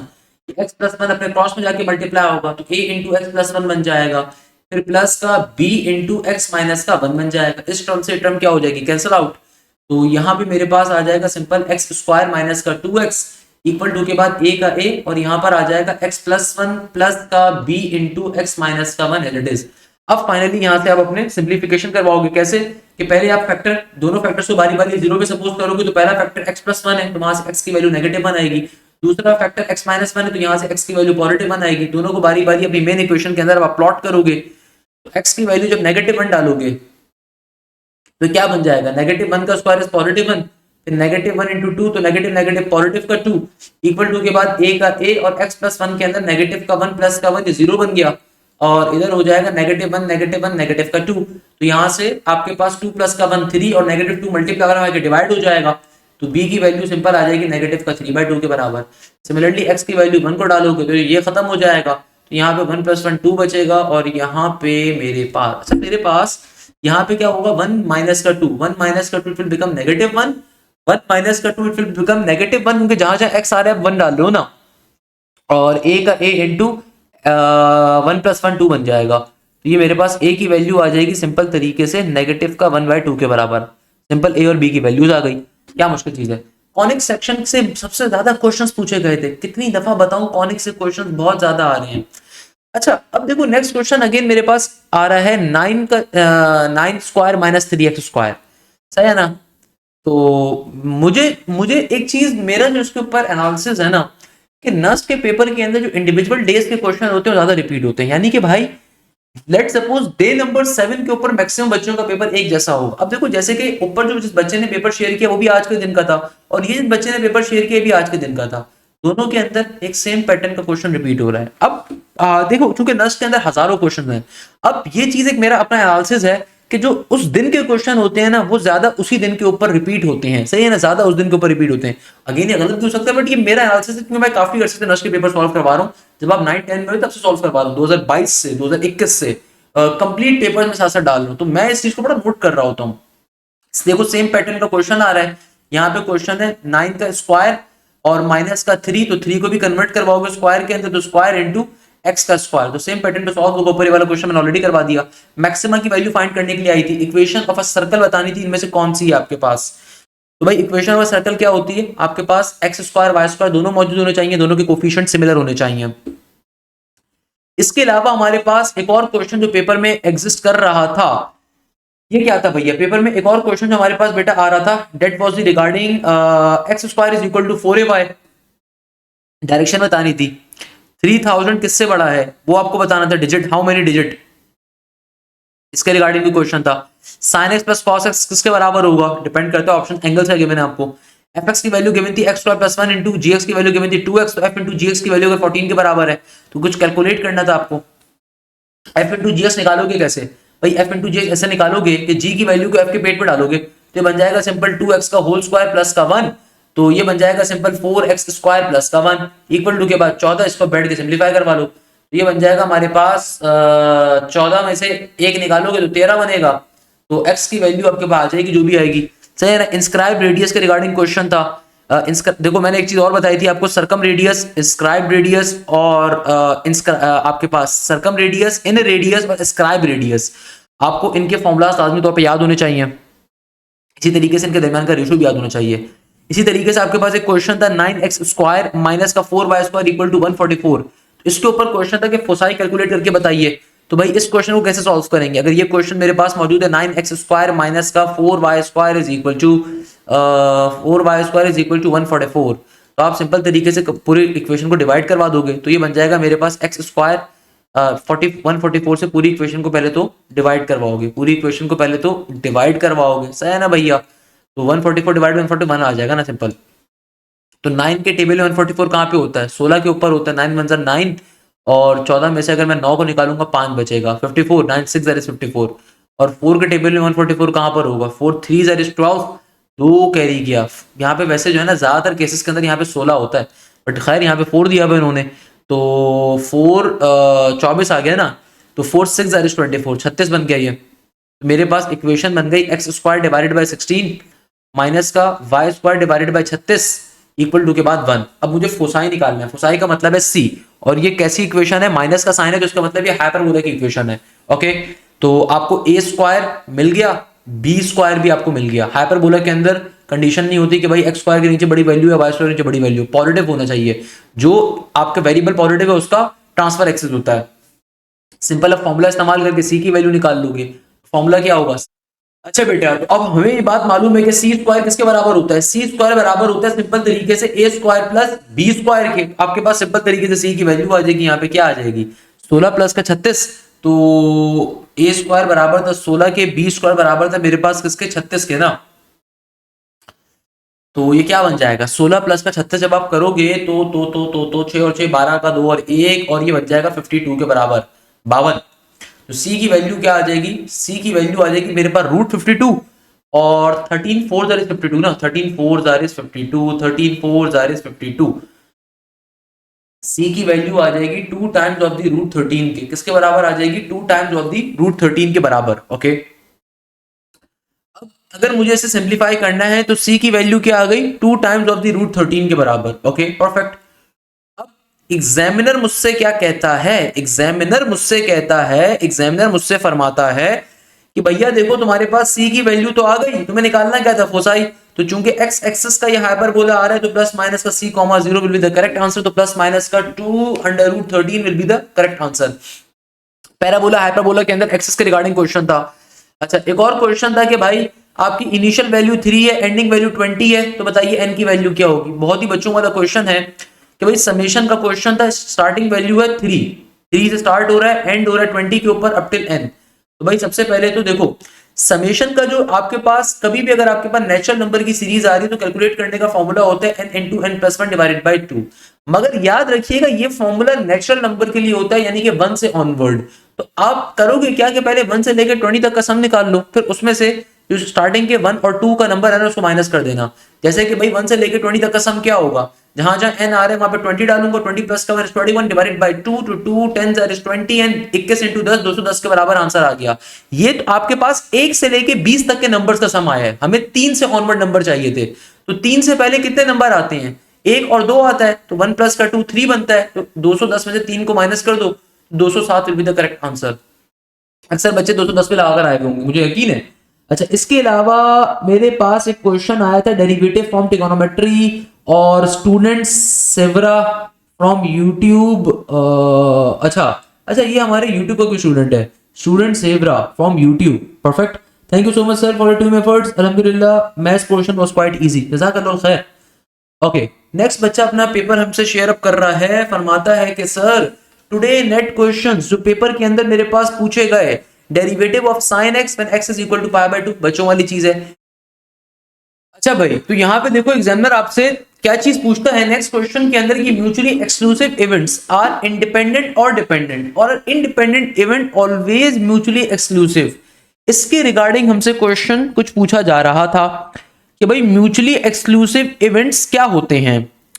तो ये कुछ क्वेश्चन हमसे पूछा जा रहा था। देखो अगर तो क्वेश्चन मुझसे पूछा जाता है ना म्यूचुअली एक्सक्लूसिव इवेंट क्या होते हैं, देखो म्यूचुअली एक्सक्लूसिव इवेंट वो होते हैं कि जहां पे अगर मैं दो मेरे पास पर्टिकुलरली इवेंट से मैं उनके दरमियान प्रोबेबिलिटी निकालने के ऊपर जाता हूं, तो भैया ऐसे इवेंट जो कभी भी एक साथ ना हो सकें, उनको हम कहते हैं म्यूचुअली एक्सक्लूसिव इवेंट का होना। अच्छा भाई, इंडिपेंडेंट इवेंट्स और डिपेंडेंट इवेंट्स में डिफरेंस होता है। इंडिपेंडेंट इवेंट का मतलब होता है ऐसे दो इवेंट्स का जो कि दोनों एक दूसरे पर डिपेंडेंट ना हो, जबकि डिपेंडेंट इवेंट वो होते हैं जो कि एक इवेंट जो है वो दूसरे के ऊपर अगर तो डिपेंडेंट है तो उसको हम कहते हैं डिपेंडेंट इवेंट का होना। डिपेंड करता है, क्वेश्चन यहाँ पे गिवन क्या था यार, क्वेश्चन यहाँ पे गिवन क्या था, म्यूचुअली एक्सक्लूसिव इवेंट्स क्या होते हैं, इंडिपेंडेंट या डिपेंडेंट। तो भाई म्यूचुअली एक्सक्लूसिव इवेंट्स जो होते हैं ये हमेशा डिपेंडेंट होते हैं। ओके, नॉर्मल सी बात है। तो इसके अलावा आगे कह रहा है और are independent events always mutually exclusive, no independent events are not mutually exclusive होगा। Independent events are not mutually exclusive, ये क्वेश्चन होना चाहिए। खैर नेक्स्ट क्वेश्चन में एग्जामिनर कह रहा है ln e की पावर के अंदर ln e पावर में आ रहा है नेगेटिव का एक्स स्क्वायर, तो भाई ln e तो बराबर होता है किसके, 1 के। तो भैया कैसे सॉल्व करोगे, ये जो आपके पास यहाँ पे पावर में फंक्शन आ रहे हैं पहले आ जाएगा और सिंपल तरीके से ln नीचे वाले टर्म पे अप्लाई हो गया, तो ln e 1 हो गया, नेगेटिव एक्स स्क्वायर का डेरिवेटिव क्या होगा, नेगेटिव के 2x के बराबर। फिजिक्स के अंदर डायरेक्शन ऑफ इलेक्ट्रिक फील्ड के रिगार्डिंग क्वेश्चन पूछा हुआ था, what happens in uranium enrichment, what happens when a dielectric is placed between the plate of capacitor to the potential between the plate. इसके अलावा what is the period of tangent x, tangent x का standard period क्या होता है बेटा, ये बराबर होता है हमेशा हमारे पास पाई के। इसके अलावा एक और क्वेश्चन जो यहाँ पे हमारे पास पूछा गया, डेट वाज रिगार्डिंग दी के अल्लाह भला करे हमारे पास पीरियड ऑफ साइन एक्स या कॉस एक्स, तो भाई साइन एक्स का पीरियड 2 पाई होता है, कॉस का भी 2 पाई होता है, cos inverse 4/5 then sine inverse 1 will be. अगर तो क्वेश्चन ये पूछा जा रहा है कि भैया cos इनवर्स 4/5 क्या होगा, हाँ ठीक है, नेगेटिव 1 से लेके पॉजिटिव 1 की दरमियान से डोमेन लाई करती है, सही है।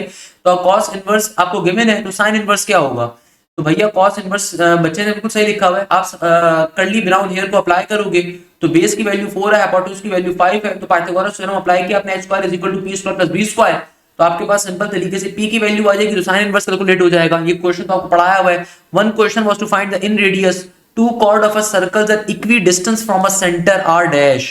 एग्जामिनर कह रहा है two chords of a circle, अगर तुम्हारे पास सर्कल पे दो कॉर्ड्स आ रही हैं, सही है ना, दो कॉर्ड्स आ रही हैं और ये दोनों अगर सेंटर से इक्वी डिस्टेंस हैं, तो पूछना क्या चाह रहा है भाई, सही है, हो सकती है भाई दो कॉर्ड्स सर्कल के ऊपर इक्वी डिस्टेंस हो सकती है, नॉर्मल सी बात है, तो इसमें मतलब कोई ताज्जुब तो नहीं है हमें कि भाई दो कॉर्ड्स अगर मेरे पास एक सर्कल के ऊपर इक्वी डिस्टेंस हैं या इक्वल लेंथ होगी दोनों की, दोनों बाइसेक्टर्स बना रहे होंगे, इक्वल होंगे। इसके अंदर मुझे क्वेश्चन समझ में नहीं आया ना, क्वेश्चन क्या गिवन है भाई, सही है ना। खैर फिजिक्स के अंदर क्वेश्चन आए हुए थे सर, 2 से 3 क्वेश्चन सिग्निफिकेंट फिगर्स के आए हुए थे, एग्जांपल 0.50070, तो लेकिन सर 6 का ऑप्शन नहीं था। यंग डबल स्लिट एक्सपेरिमेंट पूछा हुआ था सर, इसके अलावा यंग डबल स्लिट एक्सपेरिमेंट के 5 से 6 क्वेश्चंस थे, v = IR, वेक्टर से भी आए हुए थे, sin थीटा + फाई। अगेन देखो मैंने क्या कहा था, ये दोबारा रिपीट हो रहा है, मोल बेस या ड्राइव करने के लिए आया हुआ था। एंगुलर स्पीड pv = nRT, कुछ कांस्टेंट वैल्यूज थी, p = mv, f = BIL, sine double और कोई दूसरी हाफ पूछी हुई थी। इंग्लिश के अंदर सिनोनिम एंड एंटोनिम्स बहुत ज्यादा थे। एनालॉजी मेरे पेपर में सिर्फ एक थी, सेंटेंस करेक्शन 4 से 5 थे, कॉम्प्रिहेंशन तो 3 थी, 2 क्वेश्चंस करेक्ट वाले थे, ऑड वन आउट भी आया हुआ था, नेकलेस, ब्रेसलेट, इयररिंग, ज्वेलरी, सारी पहनने वाली नेकलेस, ब्रेसलेट, इयरिंग कान में पहनते हैं, बाकी सारे बॉडी के ऊपर इयरिंग जो होती है, मेरा ख्याल है ये आपका होनी चाहिए। इयरिंग वही ना जो कानों के अंदर पहनी जाती है, ब्रेसलेट हाथ पे, नेकलेस गले के अंदर, ज्वेलरी, ज्वेलरी में सारी आ जाती है, jewellery can also be the odd one out.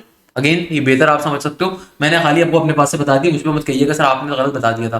खैर एक और बच्चा हमारा अच्छा शागिर्द अपना क्वेश्चन पेपर शेयर करता है, सर मुझे याद है इंग्लिश में सोनियम बेसिक फंडामेंटल लार्ज और एंटोनियम्स हार्ड और सॉफ्ट 2/3 की पावर में 3। अच्छा ये पेपर नस बिजनेस स्कूल का है, ये जो पेपर है नस बिजनेस स्कूल एनबीएस का पेपर आ रहा है, मैथ्स में आया हुआ था 75% ऑफ 60, तो 75% ऑफ 60, ऑफ का मतलब होता है मल्टीप्लाई, तो 75% परसेंटेज रिमूव होगा, डिवीजन में 100 आ गया, 75% ऑफ का मतलब मल्टीप्लाई इनटू 60 का 60, सिंपलीफाई करवा दोगे सॉल्व हो जाएगा, क्या मुश्किल है इसमें। 2 5 10 and 2 3 is 6, 5 1 5 and 5 1 is 5 and 2 carry गया तो 5 5 is 25, 15 into 3 करोगे सिंपल तरीके से आंसर आ जाएगा।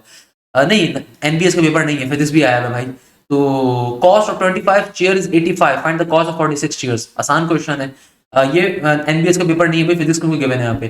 तो कॉस्ट ऑफ 25 चेयर्स अगर 85 के बराबर है तो भैया यानी कि देखो 25 चेयर्स की कॉस्ट बराबर है किसके 85 के, तो भैया यहाँ पे 25 को मल्टीप्लाई डिवाइड करवाओ तो आपके पास एक चेयर की कॉस्ट आ जाएगी, एक चेयर की जब कॉस्ट आ गई तो उसको मल्टीप्लाई कर दो 40 से आंसर आ जाएगा। फिजिक्स में साउंड वेव आया हुआ था, वोल्टेज, केमिस्ट्री में कैम में फोटॉन्स और AUF BAU principle evaporation sublimation. अच्छा ये किसी का वो अप्लाइड साइंसेस का पेपर भी गिवन है भाई, ये किसी का अप्लाइड साइंसेस का पेपर भी आ रहा है। ओके हमारी बैच नंबर 1.0 के अरीशा कहती हैं, sir I am Arisha Umair, I appeared for the net today afternoon. English में दो कॉम्प्रीहेंशंस थे पैराग्राफ के, एक मदर टेरेसा वाला और एक कोई और था, सोनियम एंटोनियम। अच्छा, मैंने एनालिटिक्स वाली वीडियो में ऑलरेडी डिस्कस कर लिया था, हम यहाँ पे सिर्फ मैथ्स के क्वेश्चंस देख रहे हैं। अच्छा बेटा, अब देखो हमारे पास जो नेक्स्ट क्वेश्चन आ रहा है, इसमें एग्जामिनर आपसे कहता है कि x y is equal to 1 represent किस चीज को कर रहा है। डिपेंड करता है ऑप्शंस क्या आ रहे हैं, रेक्टेंगुलर हाइपरबोला भी हो सकता है, डिफरेंशियल इक्वेशन भी हो सकती है एंड सो ऑन। अगला क्वेश्चन हमारे पास रिपीटेड क्वेश्चन है, पार्शियल फ्रैक्शन के ऊपर, एक कल परसों की वीडियो में करवाया था। एक और क्वेश्चन में एग्जामिनर कहता है 100वीं टर्म एपी की क्या होगी अगर A7 बराबर है 50 के और A3 बराबर है 24 के।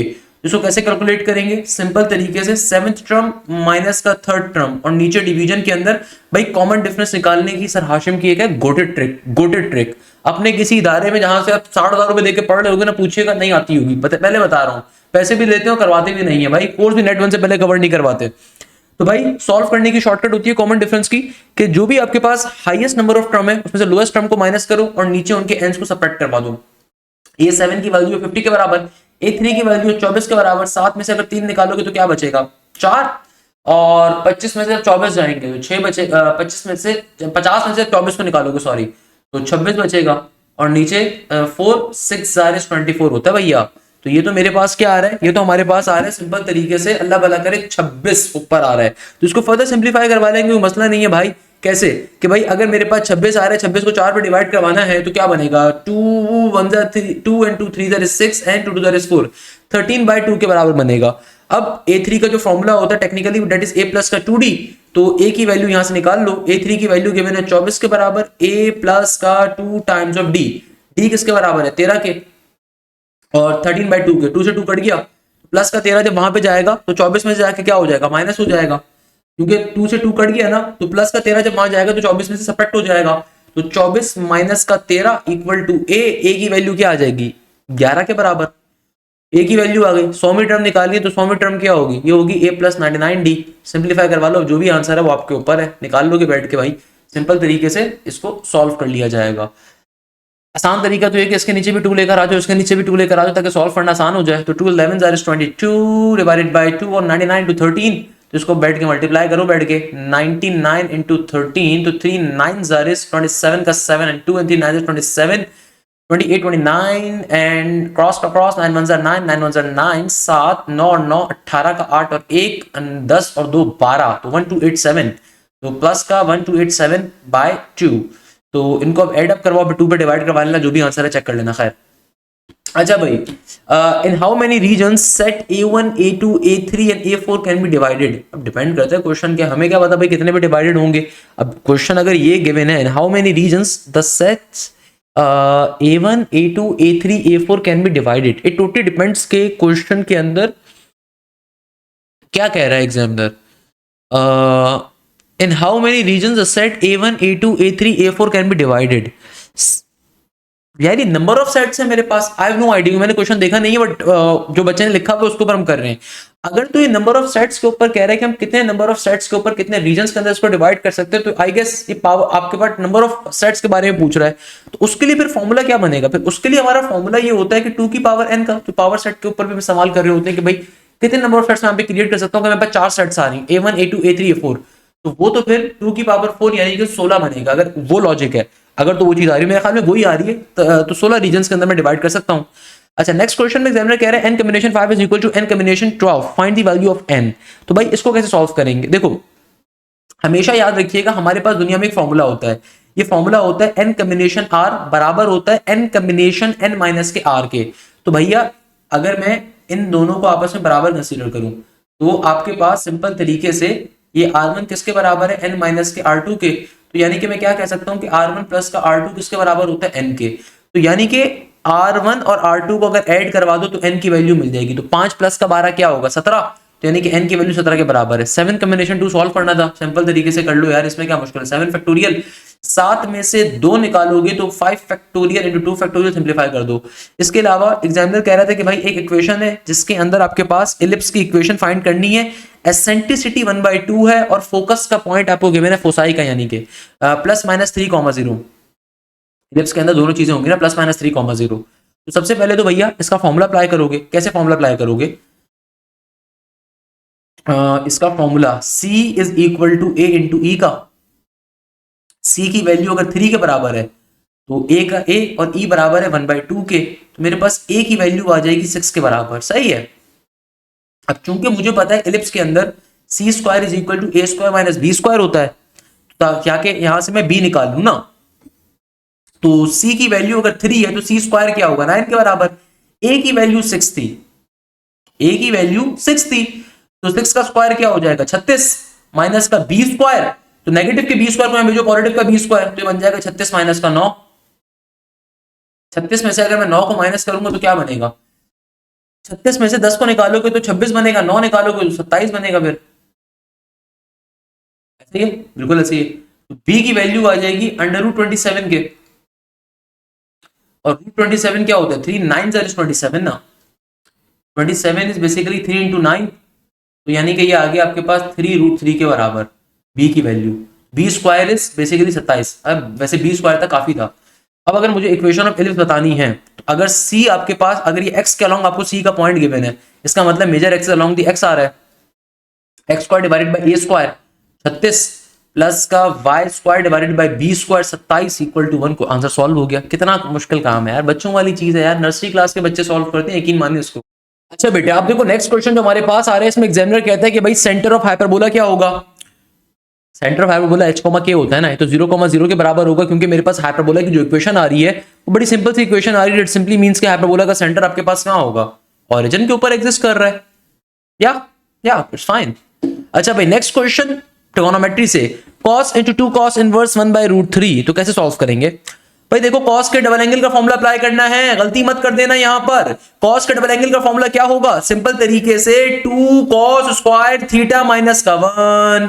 तो मेरे प्यारे बच्चों 2 का 2 cos स्क्वायर का cos स्क्वायर, और आपका थीटा क्या है भाई, ये जो cos inverse 1/√3 it is your theta.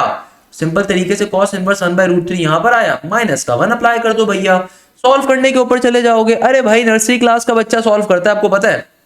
अच्छा बाय द वे अगर मुझे इसको फर्दर सिंप्लीफाई करना होगा तो किस पैटर्न के ऊपर करेंगे, बहुत सिंपल है बॉस। कैसे कि भाई देखो हमारे पास सिंपल तरीके से हमें इसको करना है सिंप्लीफाई, किस पैटर्न के ऊपर करें, it's a very interesting thing. मैं आपको एक बड़ी मजे की चीज बताऊं कि देखो थीटा की वैल्यू मेरे पास है cos इनवर्स 1/√3, ऐसा ही है भाई। इस cos इनवर्स से ये cos क्या हो जाएगा, कैंसिल आउट, तो सिंपल 1/√3 का स्क्वायर बचेगा। अक्सर लोगों को 99% बच्चों की बात नहीं मालूम होगी भाई, ये cos इनवर्स 1/√3 आपके थीटा को रिप्रेजेंट कर रहा है।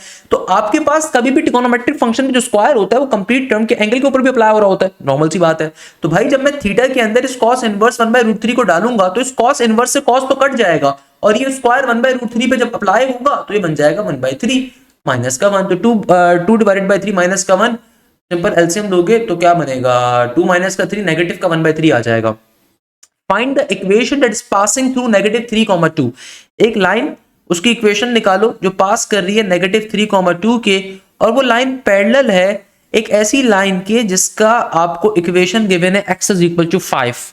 कोई मसले की बात नहीं है भाई, आप कैसे निकालोगे, देखो आपको दूसरी वाली लाइन का स्लोप गिवन है, दूसरी वाली लाइन की आपको इक्वेशन गिवन है, तो इस लाइन से इसका स्लोप निकाल लो। कैसे निकालोगे बेटा, ये कल भी क्वेश्चन आया था कि हमें ये बात मालूम है, अल्लाह भला करे, हमें क्या बात मालूम है दुनिया में कि स्लोप निकालने का फॉर्मूला होता है नेगेटिव का a डिवाइडेड बाय b, तो m is equal to negative का साइन a किसके बराबर है, यहाँ पे देखो मेरे पास x कोफिशिएंट है 1 के बराबर, तो 1 का 1, y कोफिशिएंट एग्जिस्ट ही नहीं कर रहा तो वो 0 के बराबर होगा, तो स्लोप की वैल्यू इन्फिनिटी के बराबर आ जाएगी, 1/0 के बराबर आ गई। क्योंकि दोनों लाइंस पैरेलल हैं तो इस लाइन का स्लोप भी क्या होगा 1/0 के बराबर। अब सिंपल तरीके से फॉर्मूला अप्लाई करो, y माइनस का y1, इस लाइन के ऊपर एक पॉइंट गिवन था x1 y1, तो y1 बराबर होगा किसके 2 के, स्लोप की वैल्यू 1/0 इंटू x माइनस का x1 बराबर है किसके -3 के, तो नेगेटिव प्लस का 3 बन गया, 0 यहाँ पे डिवाइड हो रहा है, वहां पे मल्टीप्लाई खत्म कर देगा, और यहाँ पे सिंपल x + 3 बचेगा, तो x + 3 वहां पे जाएगा तो x माइनस का 3 हो जाएगा,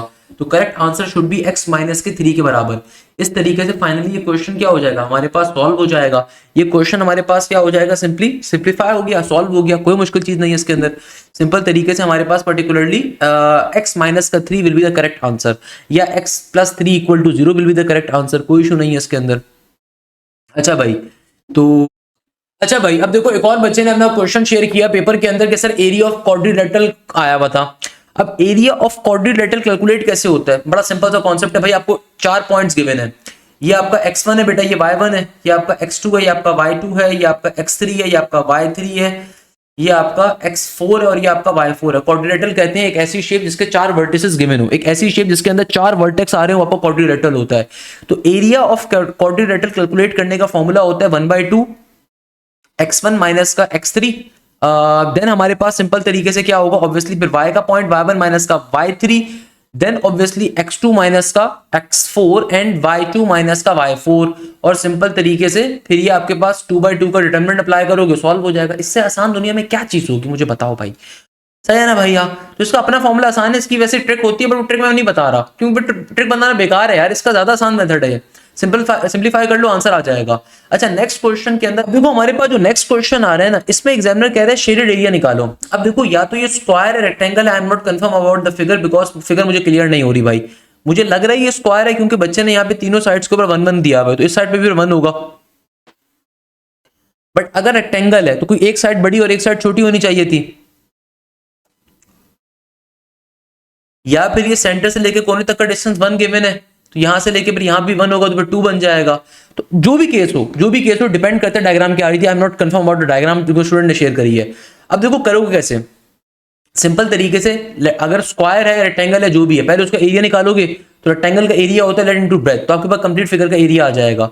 फिर आपको अंदर गिवन है सेमी सर्कल, तो सेमी सर्कल का मतलब है कि सर्कल का एरिया होता है ना पाई आर स्क्वायर, उसको 2 पे डिवाइड कर दोगे, आंसर आ जाएगा। जो भी आंसर है उसको रेक्टेंगल के एरिया में से माइनस कर दोगे तो रिमेनिंग एरिया आपके पास आ जाएगा। Altitudes of the triangle always concurrent. cos x square x वाला क्वेश्चन देखो दोबारा रिपीट कर रहा है, इंटीग्रेशन 3 की पावर x/2, 3 की पावर में अगर x/2 इंटू dx आ रहा है तो भाई इसको कैसे सॉल्व करेंगे। देखो पावर में x/2 आ रहा है, उसका बाहर डेरिवेटिव होना चाहिए। x/2 का डेरिवेटिव क्या होगा, क्योंकि 1/2 कांस्टेंट है पहले आ गया, x का डेरिवेटिव x की रिस्पेक्ट से 1 होगा, तो यानी कि बाहर 1/2 मौजूद होना चाहिए था, अभी मौजूद नहीं है, तो आप पहले 2 से मल्टीप्लाई डिवाइड करके इसको लेकर आओगे और फिर यहाँ पे इंटीग्रेशन को अप्लाई करोगे। तो इंटीग्रेशन कैसे अप्लाई होगी, एक दफा common exponent as it is लिखोगे, फिर सिंपल तरीके से ln का ln और जो भी बेस वाला नंबर है वो ln के साथ आ जाएगा, तो ये इस क्वेश्चन का आंसर होगा। e की पावर 1/x मैक्सिमा कहां होगा, रिपीटेड क्वेश्चन है, मैक्सिमा मिनिमा का। Find the area bounded by 4x2 - 10x + 6 and x axis. तो x एक्सिस का मतलब होता है कि भाई y = 0 का होना। तो एक इक्वेशन आपको पर्टिकुलरली इक्वेशन मिल गई y = 0 की, दूसरी इक्वेशन ये गिवन है। तो अब देखो इस क्वेश्चन की लॉजिक क्या है, ये क्वेश्चन मार्क कर लो, मोस्ट इंपॉर्टेंट है, मोस्ट इंपॉर्टेंट मजे का क्वेश्चन है। अक्सर बच्चे यहां पे क्या हो जाएंगे, कंफ्यूज। हालांकि इस क्वेश्चन की लॉजिक क्या है, find the area bounded by 4x³ minus का 10x प्लस का 6। तो कैसे सॉल्व करोगे भाई, x एक्सिस का मतलब होता है y = 0 की इक्वेशन। लॉजिकली सोचो, x एक्सिस का मतलब क्या है, y = 0 की इक्वेशन। सॉल्व करने के ऊपर आप चले जाओगे। नेक्स्ट क्वेश्चन में एग्जामिनर कह रहा था कि भाई अल्फा बराबर है 30 के, बीटा भी बराबर है 30 के, तो जाहिर सी बात है गामा क्या होगा, गामा आपके पास बराबर होगा तकरीबन 120 के, क्योंकि भैया तमाम एंगल का सम 180 होता है ना। तो आपको अल्फा का एंगल भी दिया हुआ है, बीटा का एंगल भी दिया हुआ है, साइड ए की वैल्यू 2 गिवन है और आपको साइड बी निकालनी है। तो सिंपल आप फॉर्मूला अप्लाई करो, a divided bye sin alpha, formula apply करेंगे a divided bye sin alpha, तो sin 30 बन जाएगा।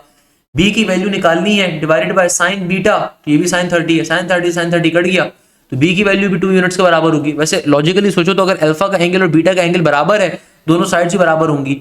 अब नेक्स्ट क्वेश्चन में एक और क्वेश्चन गिवन है, इक्वेशन ऑफ अ लाइन निकालिए जो कि पास कर रहा है 2, -3 से। सेम क्वेश्चन आ रहा है और ये लाइन पैरेलल है y एक्सिस के, ये लाइन y एक्सिस के पैरेलल है, तो y एक्सिस की लाइन का स्लोप आपको पता है किसके बराबर होता है, इन्फिनिटी के, तो इसका स्लोप भी इन्फिनिटी के बराबर होगा। सॉल्व कर लोगे। Number of prime numbers between 10 और 20। प्राइम नंबर्स और दोज नंबर्स सिर्फ अपने टेबल में और 1 के टेबल में आए।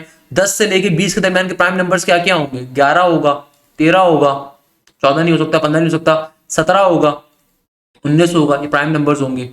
तो ये क्वेश्चन हमारे पास आए हुए थे। इसके अलावा in how many ways a b c can be arrange by using any number at a time, इसके रिगार्डिंग एक क्वेश्चन पूछा हुआ था। डिपेंड करता है कि भैया आपको ऑप्शन एक तो क्या गिवन है, बेसिक क्वेश्चन है वैसे तो कि भाई in how many veg, 3 terms आपको गिवन है कि भाई इन हाउ मेनी वेज आप इनको अरेंज कर सकते हो एट अ टाइम के ऊपर। इसके रिगार्डिंग हमसे पेपर के अंदर क्वेश्चन पूछा जा रहा है, in how many ways we can arrange a b c by use. अच्छा भाई एक और क्वेश्चन जो हमारे पास आ रहा है, it's a very interesting question. Examiner कह रहा है in how many ways a b c can be arranged by using any number at a time. कितने तरीकेकार हैं कि अगर मुझे ए बी सी को अरेंज करना है एट अ टाइम के ऊपर। Okay perfect. how many ways ABC can be arranged by using any number at a time? Any number at a time. How many ways A, B can be arranged? Okay, देखो मेरे पास तीन letters आ रहे हैं A, B और C, यानी कि भाई total number of permutations बतानी है। अरेंजमेंट का क्वेश्चन है, तो कैसे सॉल्व करें इसको? इसको सॉल्व करने के लिए इन how many veg A, B, C can be arranged by using any number at a time. तो भाई एक तरीके का हो सकता है कि भाई तीन ऑब्जेक्ट्स हैं, तो अगर मैं एक लेटर को अरेंज करने के ऊपर जाऊं, एक लेटर को एट अ टाइम के ऊपर, या दो लेटर्स को, या फिर तीन लेटर्स को, मल्टीपल केसेस बन सकते हैं ना। तो लेट सपोज अगर मैं एक लेटर को फिक्स रखते हुए चलूं तो वो होगा 3,1 के केस, तो 3 आ जाएगा। अगर मैं टू लेटर्स को एट अ टाइम अरेंज करूं तो वो बन जाएगा 3 into 2 के केस के अंदर, क्योंकि भाई अगर मैं टू लेटर्स को एट अ टाइम अरेंज करूं 6 बन जाएगा। अगर तीनों लेटर्स को एट अ टाइम फिक्स कर रहा हूं तो वो 3 फैक्टोरियल यानी कि 6 बन जाएगा। तो टोटल नंबर ऑफ वेज क्या आ जाएंगे? 3 + 6 + 6, तो ये 15 बन जाएगा। 15 should be the answer. Next question में एग्जामिनर कह रहे हैं x² + 2y² किसको रिप्रेजेंट कर रहा है? दोनों पॉजिटिव के अंदर है, x² भी है, y² भी है, और दोनों के कोफिशिएंट डिफरेंट है, तो ये आपको रिप्रेजेंट कर रहा है हाइपर इलिप्स को। क्योंकि इलिप्स का केस ये होता है कि x² भी होगा, y² भी होगा, दोनों के दोनों पॉजिटिव होंगे मगर दोनों के कोफिशिएंट डिफरेंट होंगे। अच्छा भाई, न्यू कोऑर्डिनेट के रिगार्डिंग क्वेश्चन आया हुआ था, उसमें एंगल 30 डिग्री गिवन था। इसके अलावा कोसाइन का एंगल आया हुआ था। फंक्शन 1/x ये भी रिपीटेड है यार कि भाई कोसाइन का एंगल आपको 0.866 किस एंगल पे मिलता है, जो भी एंगल है उसको 2 टाइम्स से मल्टीप्लाई कर दो। फंक्शन की वैल्यू अगर 1/x है तो f इनवर्स 2 क्या होगा? फिजिक्स वाले मैंने ऑलरेडी एनालिटिक्स वाली वीडियो में बता दी, तो उनको रिपीट नहीं कर रहा मैं। अच्छा, यहाँ पे अब ये फिजिक्स के ही आ रहे हैं। मैक्लॉरेन सीरीज ऑफ e की पावर -x का क्वेश्चन था। x की पावर 9 का कोफिशिएंट कैलकुलेट करने के लिए आया हुआ था। अली फहद से अगर ट्वाइस है तो अली 3 सालों में क्या बनेगा, इसके रिगार्डिंग बच्चों वाले क्वेश्चंस आए हुए थे। अब ये भी देखो एक हमारे पास क्वेश्चन आया हुआ था शेडेड एरिया प्रॉब्लम का कि भाई एक सर्कल ये आ रहा है, एक सर्कल ये आ रहा है, तो पहले आप दोनों सर्कल्स का एरिया निकालोगे, इस रेक्टेंगल का एरिया निकालोगे, दोनों को आपने सेपरेट करवाओगे तो आंसर आ जाएगा।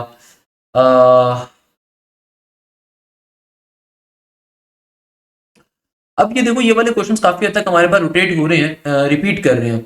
अच्छा, अब जैसे कि मेरे पास ये एक बच्चे का पेपर आ रहा है, ये 28 नवंबर का पेपर है, तो ये एक मेरे पास पेपर आ रहा है 28 नवंबर का। इस पेपर के अंदर देखो क्या क्वेश्चन है। इस क्वेश्चन जो हमारे पास आ रहा है ये 28 नवंबर का एक पेपर आ रहा है आफ्टरनून की शिफ्ट का।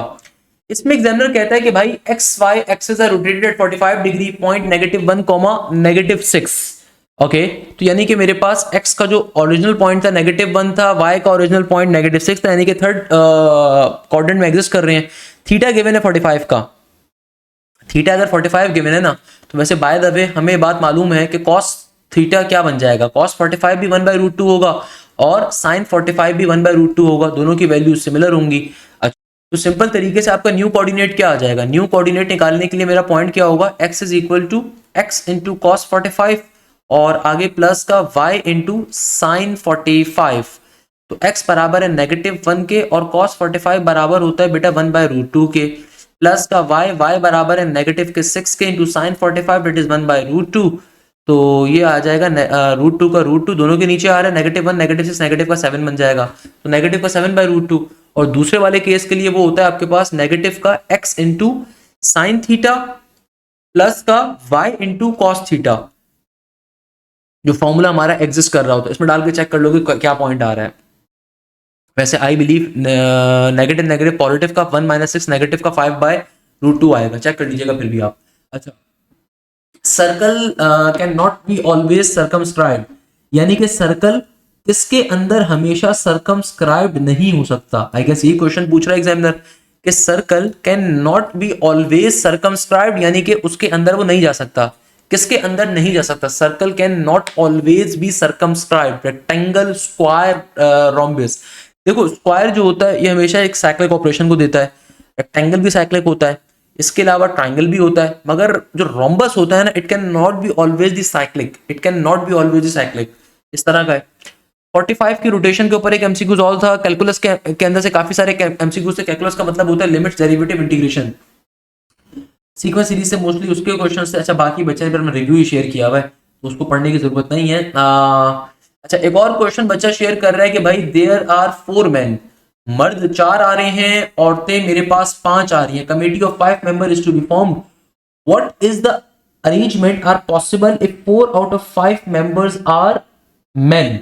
यानी कि मर्दों की तादाद क्या हो, 4 अगर मर्द हों, कमेटी क्रिएट करनी है, सिलेक्शन करनी है 5 लोगों की, तो भाई टोटल मर्द कितने हैं, टोटल मर्द 4 हैं, 4 में से 4 मर्द अगर सेलेक्ट कर लिए जाएं तो जाहिर सी बात है खवातीन में सिर्फ एक बंदा सेलेक्ट होगा, तो ये इसकी सिलेक्शन हो जाएगी, सॉल्व कर लोगे आगे। और इसके अलावा फिजिक्स वगैरह रिपीटेड है। अच्छा, नंबर ऑफ सिग्निफिकेंट फिगर्स, ये फिजिक्स का क्वेश्चन आ रहा है, सॉल्यूशन सेट ऑफ 2 की पावर 2x प्लस 3.6 की पावर 3.6 है ये, 2 की पावर 2x प्लस 3.6 की पावर में x प्लस 1 माइनस का 16 इक्वल टू 0, तो ये बन गया 2 की पावर 2x इंटू 3 का 3, 6 क्या होता है, 6 होता है मेरे पास 2 इंटू 3 के बराबर, इसकी पावर में आ जाएगा x प्लस 1 माइनस का 16। तो अब अगर मैं इसको ब्रेक करवाऊं तो 2 की पावर 2x इंटू 3, ये बन जाएगा 2 की पावर में x प्लस 1 इंटू 3 की पावर में x प्लस 1 माइनस का 16 इक्वल टू 0। बेसिस अगर सिमिलर होती हैं तो पावर्स ऐड हो जाती हैं, तो 2x plus x 3x plus का 1 और 3 प्लस का 3, क्योंकि बेसिस सिमिलर है तो पावर्स ऐड होंगी, 3x प्लस 2 माइनस का 16, 16 होता है वैसे 2 की पावर 4 के बराबर इक्वल टू 0। तो यहाँ से अगर हम 2 की पावर 1 को कॉमन ले लें तो ये बन जाएगा 2 की पावर 3x इंटू 3 की पावर x प्लस का 2 माइनस का 2 क्यूब इक्वल टू 0, वहां पे जाके खत्म हो जाएगा। अब डिपेंड करता है ऑप्शंस क्या आ रहे थे, जैसे कि भाई इसको फर्दर सॉल्व करने का एक तरीका तो ये कि मैं अब 2 की पावर 3x इधर ही रहने दे दूं, बाकी टर्म्स को वहां भेज दूं, अगर तो क्वेश्चन ये आ रहा था। तो अब मैटर करता है कि भैया आपके पास आंसर्स क्या क्या यहाँ पे गिवन थे, वो भी मैटर करता है। ऐसे सॉल्व करने का वैसे सबसे आसान तरीका पता है क्या है, आप बारी बारी ऑप्शंस को डाल के चेक कर लो। Hit and trial method is the most easiest and the convenient method to solve these kind of concepts। इनको सॉल्व करने का सबसे कन्वीनियंट मेथड यही है कि आप डायरेक्टली जो है ना उसके ऊपर चले जाओ, नहीं तो ये तो लंबा ही होता जाएगा भाई। क्योंकि आप अगर एक तरीका सॉल्व करने का, ऐसे इसको एक और भी मेरे पास है, आप इसको डायरेक्टली इतना लंबा ना करो, आप ऐसे ना खोलो इसको, आप इसको डायरेक्ट वे में ओपन कर लो कि भाई 2 की पावर 2x का मतलब क्या है, ये बन जाएगा 4x और 3 जाके 3 की पावर 6 इंटू एक्स प्लस 1। तो अगर मैं इसको ओपन पहले कर दूं तो ये बन जाएगा मेरे पास 6 की पावर x इंटू 6 माइनस का 16 इक्वल टू 0। अब इसको इससे मल्टीप्लाई करवा दो तो ये बन गया 4 की पावर x इंटू 6 की पावर x, 6 3 इज 18 माइनस का 16 इक्वल टू 0। अब ये आपके पास ना चलता जाएगा। अब डिपेंड करता है कि क्वेश्चन की आपके पास गिवन क्या है, तो जो भी ऑप्शंस गिवन है उन ऑप्शन को सिंपलीफाई कर दो यार। आप जो भी ऑप्शंस आपको गिवन है उन ऑप्शंस के ऊपर x की वैल्यू डाल के चेक कर लो कि इसके ऊपर क्या आंसर आ रहा है, right hand side left hand side के बराबर आ रही नहीं आ रही है। पीरियड के रिगार्डिंग क्वेश्चन बहुत दफा बता दी मैंने यार, कोसेक प्लस कॉट का रिपीटेड क्वेश्चन आ रहा है, I am really tired now यार। खैर एक और क्वेश्चन जो हमारे पास आ रहा था, ये इंपॉर्टेंट क्वेश्चन लग रहा है मुझे भैया। इसमें एग्जामिनर क्या कहता है, how many numbers greater than 25,000 can be form from 1 2 3 5 repetition और अलाउड। अब देखो मेरे पास टोटल नंबर जो गिवन है ना वो 1 गिवन है, 2 गिवन है, 3 गिवन है, 4 गिवन है, 5 गिवन है। एग्जामिनर कह रहा है how many numbers greater than 25,000। 25,000 से बड़े नंबर का मतलब क्या है, कितनी स्पेसेस है, यूनिट 10 100 1000 10,000, यानी कि हमें 5 डिजिट का नंबर क्रिएट करना है। हमें क्या क्रिएट करना है, 1 2 3 4 5, सही है ना। ये आपकी यूनिट प्लेस है, ये आपकी 10 प्लेस है, ये आपकी 100 प्लेस है, ये आपकी 1000 है और ये आपकी 10,000 है। अब एग्जामिनर ने क्या कहा, 25,000 से बड़ा नंबर होना चाहिए। तो क्रिएट क्या करना है, मुझे 25,000 से बड़ा नंबर चाहिए, मुझे ऐसा नंबर क्रिएट करना है जो कि 25,000 से क्या हो, बड़ा हो। अब लॉजिकली एक बात सोचो कि भाई स्टार्टिंग के अंदर अगर मैं लेट सपोज स्टार्टिंग में 1 रखूं और उसके बाद फिर मैं 2 रखूं, 3 रखूं, फिर 4 रखूं, फिर 5 रखूं, तो ये 12,345 बनेगा। तो स्टार्टिंग में 1 नहीं आ सकता एक तो। सिमिलरली स्टार्टिंग में आप 2 नहीं रख सकते क्योंकि 2 के बाद कोई भी डिजिट आए वो 25,000 से छोटा हो सकता है। तो भाई स्टार्टिंग के अंदर मैं 1 और 2 अगर डालूंगा ना, यानी कि अगर मैं 1 डाल दूं और 2 डाल दूं तो 25,000 से छोटा हो सकता है। तो स्टार्टिंग डिजिट के लिए मेरे पास नंबर ऑफ चॉइसेस क्या होंगी, सिर्फ 3 होंगी, सही है। फिर मैं आगे बढ़ूंगा। अब आगे आपके पास आप कोई भी नंबर रखो वो बड़ा ही होगा, क्योंकि भाई आपके इनिशियल वैल्यू चूंकि 3 आए ना, आपने इनिशियल वैल्यू चूंकि 3 रखी है, अब आगे आप 1 रखो, फिर 2 रखो, फिर 3 रखो, फिर 4 रखो, फिर 5, कुछ भी रखो, तो भाई आगे की नंबर ऑफ चॉइसेस आपकी क्या होंगे, सारे नंबर काउंट हो रहे होंगे। चूंकि रिपीटेशन नॉट अलाउड है तो कोई एक नंबर में ऑलरेडी पहली प्लेस में रख चुका हूं, तो अगले नंबर के लिए मेरे पास नंबर ऑफ प्लेसेस क्या होंगी, 4, उसके बाद वाले के लिए 3 होंगी, उसके बाद वाले के लिए 2 होंगी, उसके बाद वाले 1 होंगी सिर्फ। तो नंबर ऑफ चॉइसेस आपके पास सारी आ गई। तो सिंपल सिंप्लीफाई कर दो, 3 4 is 12 into 3 multiply by 2 into 1, 3 4 बन गया 12 और 12 इंटू 6 बराबर होता है 72 के। 72 should be the correct answer. कैसे सॉल्व किया दोबारा समझ लो, ये आपने 3 नंबर नहीं रखा भाई, ये नंबर ऑफ चॉइसेस है, 3 रिप्रेजेंट कर नंबर चॉइसेस को। देखो स्टार्टिंग प्लेस में मैंने 3 क्यों रखा, क्योंकि स्टार्टिंग प्लेस में मुझे 25,000 से बड़ा नंबर चाहिए। 26,000 चाहिए, 27,000 चाहिए, 28,000, तो भाई स्टार्टिंग प्लेस में 2 क्यों नहीं रख रहे हम? क्योंकि भाई तुम्हारे पास 6 तो मौजूद ही नहीं है ना। कि अगर तो कोई बच्चा बोले सर हम स्टार्टिंग प्लेस में 2 भी तो रख सकते हैं ना, 27,000 भी तो 25,000 से बड़ा होता है, पर तुम्हारे पास 7 नहीं है ना। तुम अगर स्टार्टिंग प्लेस में 2 रखोगे तो आगे तुमने लेट सपोज बाकी के रिमेनिंग कोई भी डिजिट होगा तुम वो प्लेस करोगे तो 25 से छोटा नंबर आएगा। तो यानी कि स्टार्टिंग प्लेस में तुम 1 और 2 नहीं रख सकते। तो 1 और 2 के अलावा नंबर ऑफ चॉइसेस कितनी है तुम्हारे पास? सिर्फ 3 नंबर। इन 3 में से कोई भी नंबर रख सकते हो स्टार्टिंग प्लेस के ऊपर, 3, 4 या 5। अच्छा, तुमने जब कोई एक नंबर स्टार्टिंग प्लेस में रख दिया तो तुम्हारी नंबर ऑफ चॉइसेस एक खत्म हो गई। तुम्हारी एक नंबर ऑफ चॉइस क्या हो गई? खत्म हो गई। अब तुम्हारे पास नंबर ऑफ चॉइसेस सिर्फ 4 हैं। तो अगले प्लेस में 4 में से कोई भी नंबर डालो, फिर उस पर कोई नंबर जब डाल दिया और जब आगे बढ़ोगे तो नंबर ऑफ चॉइसेस तुम्हारी और कम हो गई। अब 3 बज गई, फिर 2 बज गए, फिर 1 बज गई। तो टोटल नंबर ऑफ वेज निकालने के लिए इंडिविजुअल वेज को मल्टीप्लाई कर दोगे। One MCQ was about to select the correct equation of the hyperbola. Hyperbola की इक्वेशन की पहचान होती है कि बेटा x स्क्वायर भी होगा, y स्क्वायर भी होगा, एक पॉजिटिव होगा, एक नेगेटिव होगा। If a line is touching, क्या क्वेश्चन है? If a line is touching at a 2 point but not passing through the center is called what? अगर तो विद इन द सर्कल है तो सीकेंट लाइन भी होती है, आपके पास कॉर्ड भी कहलाता है, जिसको अक्सर लोग चॉर्ड पढ़ते हैं, पर चॉर्ड नहीं होता, कॉर्ड होता है। सही है ना भैया? तो डिपेंड करता है। If a line is touching 2 points of a circle, अगर तो लाइन पास करते हुए जा रही है, देखो दो चीजें होती हैं। अगर एक लाइन सर्कल के अंदर इंटरनली दो पॉइंट्स को टच कर रही है उसको कॉर्ड ऑफ अ सर्कल कहते हैं। अगर एक लाइन सर्कल को पास करते हुए जा रही है उस लाइन को सीकेंट लाइन कहा जाता है। इस एंटोनियम दे फिजिक्स भी इजी था बेटा, इजी इसलिए था क्योंकि आपको हमने कंप्लीट तैयारी कवर करवाई थी। देन हमारे बैच नंबर 2.0 से अहमद फरमाते हैं कि sir derivative of ln square x मालूम करने आया था, यानी कि डेरिवेटिव ऑफ ln 2 की पावर x कैलकुलेट करना था। सिंपल, आपके पास कॉमन एक्सपोनेंट आ रहा है तो भैया ln 2 क्या है? कांस्टेंट है। ln 2 क्या है? कांस्टेंट है। तो भैया सिंपल कैसे सॉल्व करोगे? कॉमन एक्सपोनेंट का फॉर्मूला, एक दफा कॉमन एक्सपोनेंट को लिखोगे, फिर पावर में आने वाले फंक्शन का डेरिवेटिव लोगे, फिर बेस में जो नंबर आ रहा है वो ln के साथ लिखा जाएगा, तो ये इसका आंसर आ जाएगा। cos 6a plus cos a को सॉल्व करोगे तो भाई इसके लिए आप सिंपल ट्रिगोनोमेट्री का फॉर्मूला अप्लाई करोगे, cos 2 प्लस cos v का। हमने ये फॉर्मूला पढ़ा था कि सम टू प्रोडक्ट फॉर्मूला कहलाता है। इसके अलावा एक और क्वेश्चन, ये क्वेश्चन मोस्ट इंपॉर्टेंट है, मैंने कई दफा आप लोगों को बताया कि भाई sin 1/x एंड देन आपको कैलकुलेट करना था f प्राइम 6 डिवाइडेड बाय 7 पाई। तो इसको सॉल्व कैसे करोगे भाई? पहले फंक्शन का वन टाइम डेरिवेटिव लोगे। तो ये वाली चीज मैंने आपको बहुत दफा मैराथन्स के अंदर भी सर आफ्ताब में कवर करवाई थी, मैंने कई दफा आपको बताया। इसको सॉल्व करने के लिए sin 1/x का डेरिवेटिव लोगे तो ये बन जाएगा किसके बराबर? cos 1/x के बराबर, और फिर 1/x का डेरिवेटिव हो जाएगा सिंपल तरीके से पावर फॉर्मूला। तो ये हमारे पास क्या हो जाएगा? ये बन जाएगा नेगेटिव का 1 डिवाइडेड बाय x स्क्वायर। अब जहां जहां x आ रहा है वहां पे 6π/7 को प्लॉट करोगे तो जाहिर सी बात है x चूंकि डिवीजन में आ रहा है तो रेसिप्रोकेट फॉर्म में लिखा जाएगा। तो जब x की जगह पे आप 6π/7 डालोगे तो एक से ज्यादा टर्म डिवाइड होगी, नीचे वाली टर्म नीचे से ऊपर जाके पलटी खा के लिखी जाएगी, तो ये अल्टीमेटली 7π/6 बन जाएगा। और यहाँ पे भी ये हो जाएगा 7π/6 का होल स्क्वायर, क्योंकि x पे स्क्वायर था। अब इसको बैठ के आप सिंप्लीफाई कर लोगे एंड सॉल्व कर लोगे। तो भाई आपके पास डोमेन पूछी भी थी cot 5x की। अब cot 5x की डोमेन क्या होगी भाई? cot किसके बराबर होता है? cot बराबर होता है हमारे पास सिंपल तरीके से cos डिवाइडेड बाय sin के।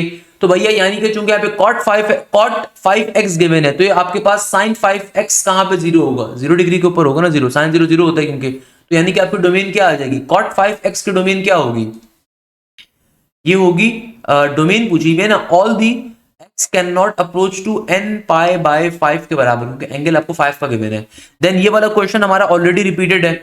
फिर which circle has the radius equal to half the length of the major axis? दुनिया में ऐसा जो सर्कल होता है, which circle has the radius equal to half the length of major axis?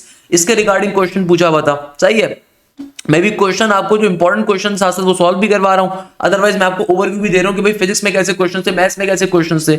अच्छा, तो यानी कि भैया अगर आपके पास कोई इलिप्स है, लेट सपोज कि मेरे पास इलिप्स है, उस इलिप्स के अंदर जो मेजर एक्सिस होता है वो 2a के बराबर होता है। ऐसा ही है लेंथ ऑफ मेजर एक्सिस, तो half of the major axis क्या होगा? a के बराबर होगा। Which circle has the radius equal to half the length of major axis? अब डिपेंड करते हैं यहाँ पे ऑप्शंस क्या आ रहे हैं। यहाँ पे बहुत सारे ऑप्शंस हो सकते हैं वेरिफिकेशन के लिए। सर्कल होगा ना भाई, which circle has the, which conic यहाँ पे लिखा हुआ है, विच कॉनिक होगा यहाँ पे, विच सर्कल लिखा हुआ है, विच कॉनिक होगा। Which conic has the radius equal to half of the length of major axis? यहाँ पे इस क्वेश्चन में गलती है, ये सर्कल नहीं होगा, कॉनिक होगा। Which conic has the radius equal to half of the length of major axis? तो भाई इलिप्स के ऊपर जो आपका मेजर एक्सिस की लेंथ होती है वो 2a होती है। तो सर्कल के अंदर वो क्या होती है, ए के बराबर, तो इसका आंसर सर्कल होगा। विच रिप्रेजेंट दिस इक्वेशन, तो मैंने क्या कहा था कि भाई ये पेपर में बहुत आएगा, 3x² 3y², दोनों टर्म्स चूंकि पॉजिटिव में आ रही है और दोनों के कोफिशिएंट सिमिलर है, जो सर्कल को रिप्रेजेंट कर रहा है, सही है ना। अच्छा, आपके पास नेक्स्ट क्वेश्चन जो आ रहा है, ट्रायंगल इक्वालिटी थ्योरम जो होता है उसके रिगार्डिंग आ रहा है, कॉम्प्लेक्स नंबर का। ये क्वेश्चन भी रिपीटेड आ रहा है, नेगेटिव आयोटा की power 2021 divided by 3, which of the is a binomial, इनमें से बाइनोमियल एक्सपेंशन क्या चीज फॉर्म कर सकती है, उसके रिगार्डिंग क्वेश्चन था। Derivative of sine hyperbolic function का क्वेश्चन था। देन आपके पास एक क्वाड्रेटिक इक्वेशन गिवन है, अगर उसके रूट्स आ रहे हैं beta is equal to 3 alpha, then alpha is equal to, then a is equal to dash. तो भाई इसको सॉल्व कैसे करोगे, सबसे पहले नंबर के ऊपर आप यहां से अपने alpha plus beta, alpha dot beta निकाल लो। फिर एग्जामिनर कह रहा है अगर इसके रूट्स आ रहे हैं beta is equal to 3 times of alpha, तो भाई फिर आप उसके अंदर से अल्फा की वैल्यू निकालोगे। एक और क्वेश्चन, अगेन ये क्वेश्चन भी रिपीटेड है कि x इंटू ln x, तो लोकल मिनिमम निकालना है, पहले फंक्शन का वन टाइम डेरिवेटिव लो, एक्सट्रीम कंडीशन को अप्लाई करो, देन उसके बाद पर्टिकुलरली चेक कर लो कि लोकल मिनिमम क्या आ रहा है। इसी तरीके से इसी बच्चे के पेपर में देखो एक और क्वेश्चन आया हुआ था, ये भी पास्ट पेपर्स का क्वेश्चन है, ln x divided by x, same pattern पे सॉल्व होगा, फंक्शन का वन टाइम डेरिवेटिव लोगे, देन उसके बाद पर्टिकुलरली आप क्या करोगे, वन टाइम डेरिवेटिव लेने के बाद सिंपल तरीके से उसके अंदर प्लॉट करके चेक कर लोगे। अच्छा, इसके अलावा एक और क्वेश्चन था, x² minus y cube minus का y equal to 0, then dy by dx is equal to dash. तो भाई सिंपल तरीके से आपको एक इक्वेशन गिवन है, इसके अंदर आपने इसका डेरिवेटिव कैलकुलेट करना है, dy बाई dx निकालना है। ये कॉन्सेप्ट मैं बहुत दफा बता चुका हूं, सॉल्व करने की शॉर्टकट क्या होती है, इक्वल टू के साइन के बाद नेगेटिव का साइन लगाओगे, एक दफा कंप्लीट इक्वेशन का डेरिवेटिव लोगे x के रिस्पेक्ट से keeping other variable as constant, फिर डिवीजन में y के रिस्पेक्ट से डेरिवेटिव लोगे keeping other variable as constant. Vertices of hyperbola calculate करने थे आपको हाइपरबोला की इक्वेशन गिवन है, इसको सिंपलीफाई करवाओ, सिंपल तरीके से यहां से आप वर्टिसेस कैलकुलेट कर लोगे। इसके वर्टिसेस वैसे क्या आएंगे, सेंटर का पॉइंट इसका 0,0 है, क्योंकि हाइपरबोला की इक्वेशन आपके पास सिंपल आ रही है, इसका मतलब एक ऐसा हाइपरबोला आ रहा है जो कि सेंटर जिसका कहां पर है, इसका सेंटर पर्टिकुलरली आपके पास इसका इस हाइपरबोला का सेंटर आपके पास एग्जिस्ट कर रहा है ओरिजिन के ऊपर, तो यहां से आप सिंपल तरीके से इसके वर्टिसेस इजीली निकाल लोगे। भैया कैसे निकालोगे, आपके पास 2x² minus 3y² equal to 1 आ रहा है, तो कैसे सिंप्लीफाई करोगे भाई, सबसे पहले नंबर के ऊपर अगर मुझे इसे सॉल्व करना है तो सिंपल तरीके से ये 2 को नीचे भेज दो, तो ये 1/2 बन गया, 3y² है तो ये y² divided by whole division 1/3 आ गया इक्वल टू 1। अब ये आपके पास सिंपल तरीके से आपके आ गए, तो ये आपका क्या बन गया a², ये आपका बन गया b²। तो आपको वर्टिसेस कैलकुलेट करने, इजीली कैलकुलेट कर सकते हो, क्या इशू है, बेसिक लॉजिक है यार। इस तरह के क्वेश्चन हमने कितनी बार सॉल्व करी हैं। तो भाई सनी महेश्वरी ने भी यही बात फरमाई थी कि सर मैंने पास्ट पेपर्स की तमाम वीडियोस भी देखी थी, he was from our batch number 1.0।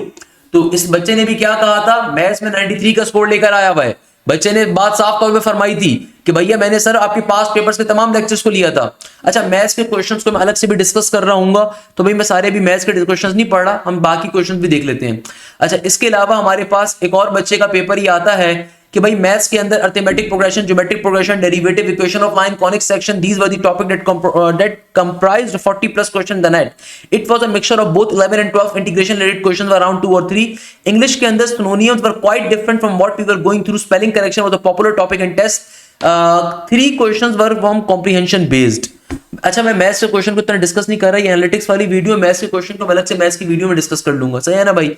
अच्छा, तो ये देखो मैथ्स का पूरा पेपर आ रहा है, तो I am not going to this particular paper, मैं सिंपल आपको बस यहाँ से ओवरव्यू दे रहा हूँ कि देखो मेजॉरिटी क्वेश्चंस कहाँ से आए हैं। डेरिवेटिव पूछे हुए, मेजॉरिटी इंटीग्रेशन आई हुई है, वेक्टर्स के अंदर देखो ये टॉपिक जो है कि डॉट प्रोडक्ट और क्रॉस प्रोडक्ट का याद रखिएगा, सिमिलर कंपोनेंट्स का डॉट प्रोडक्ट बराबर होता है 1 के, अनसिमिलर कंपोनेंट्स का डॉट प्रोडक्ट बराबर होता है 0 के, व्हाइल सिमिलर कंपोनेंट्स का क्रॉस प्रोडक्ट 0 होता है और अनसिमिलर कंपोनेंट्स का क्रॉस प्रोडक्ट बराबर होता है तीसरे वाले कंपोनेंट के।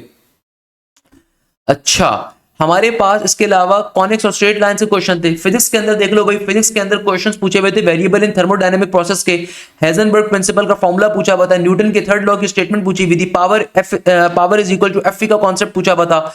इसके अलावा what happens to kinetic energy, what happens to the kinetic energy along with the momentum if the velocity is doubled, इसके रिगार्डिंग क्वेश्चन था। Dimension of a when a is equal to b² और c की power -1 के regarding question था। इसके अलावा आपके पास b की डायमेंशंस भी गिवन है और c की भी गिवन है। अच्छा, इसके अलावा हमारे पास फिजिक्स के अंदर और जो क्वेश्चंस आए हुए थे, डायमेंशन ऑफ एनर्जी पूछी हुई थी, एसआई यूनिट ऑफ कैपेसिटेंस पूछा हुआ था, हाइट मैक्सिमम कब होती है जब अगर इनिशियल वेलोसिटी उस पर 4 मीटर पर सेकंड हो, some MCQs were from the atomic physics dawn of motion 2। Maths के क्वेश्चन को मैं डिटेल में सॉल्व करवाऊंगा मैथ्स वाली वीडियो में, तो अभी मैं सिर्फ ओवरव्यू आपको दे रहा हूँ कि भाई फिजिक्स के अंदर और इंग्लिश के अंदर या आपके पास अप्लाइड साइंस के जो पेपर्स मेरे पास मौजूद है उसमें किस तरह के क्वेश्चंस आए हुए थे। एक और बच्चा कहता है आज मेरा नेट नंबर 1 था, ट्रिगोनोमेट्री के फॉर्मुलास पूछे हुए थे, जैसे कि साइन इनवर्स का, डेरिवेटिव का फॉर्मूला। तो फॉर्मुलास बहुत ज्यादा पेपर के अंदर आ रहे हैं, ये मोस्ट इंपॉर्टेंट मेरा इसके ऊपर एनालिसिस है कि सबसे ज्यादा आ रहे हैं। इंटीग्रेशन डेरिवेटिव बहुत कम था इस बच्चे के पेपर में।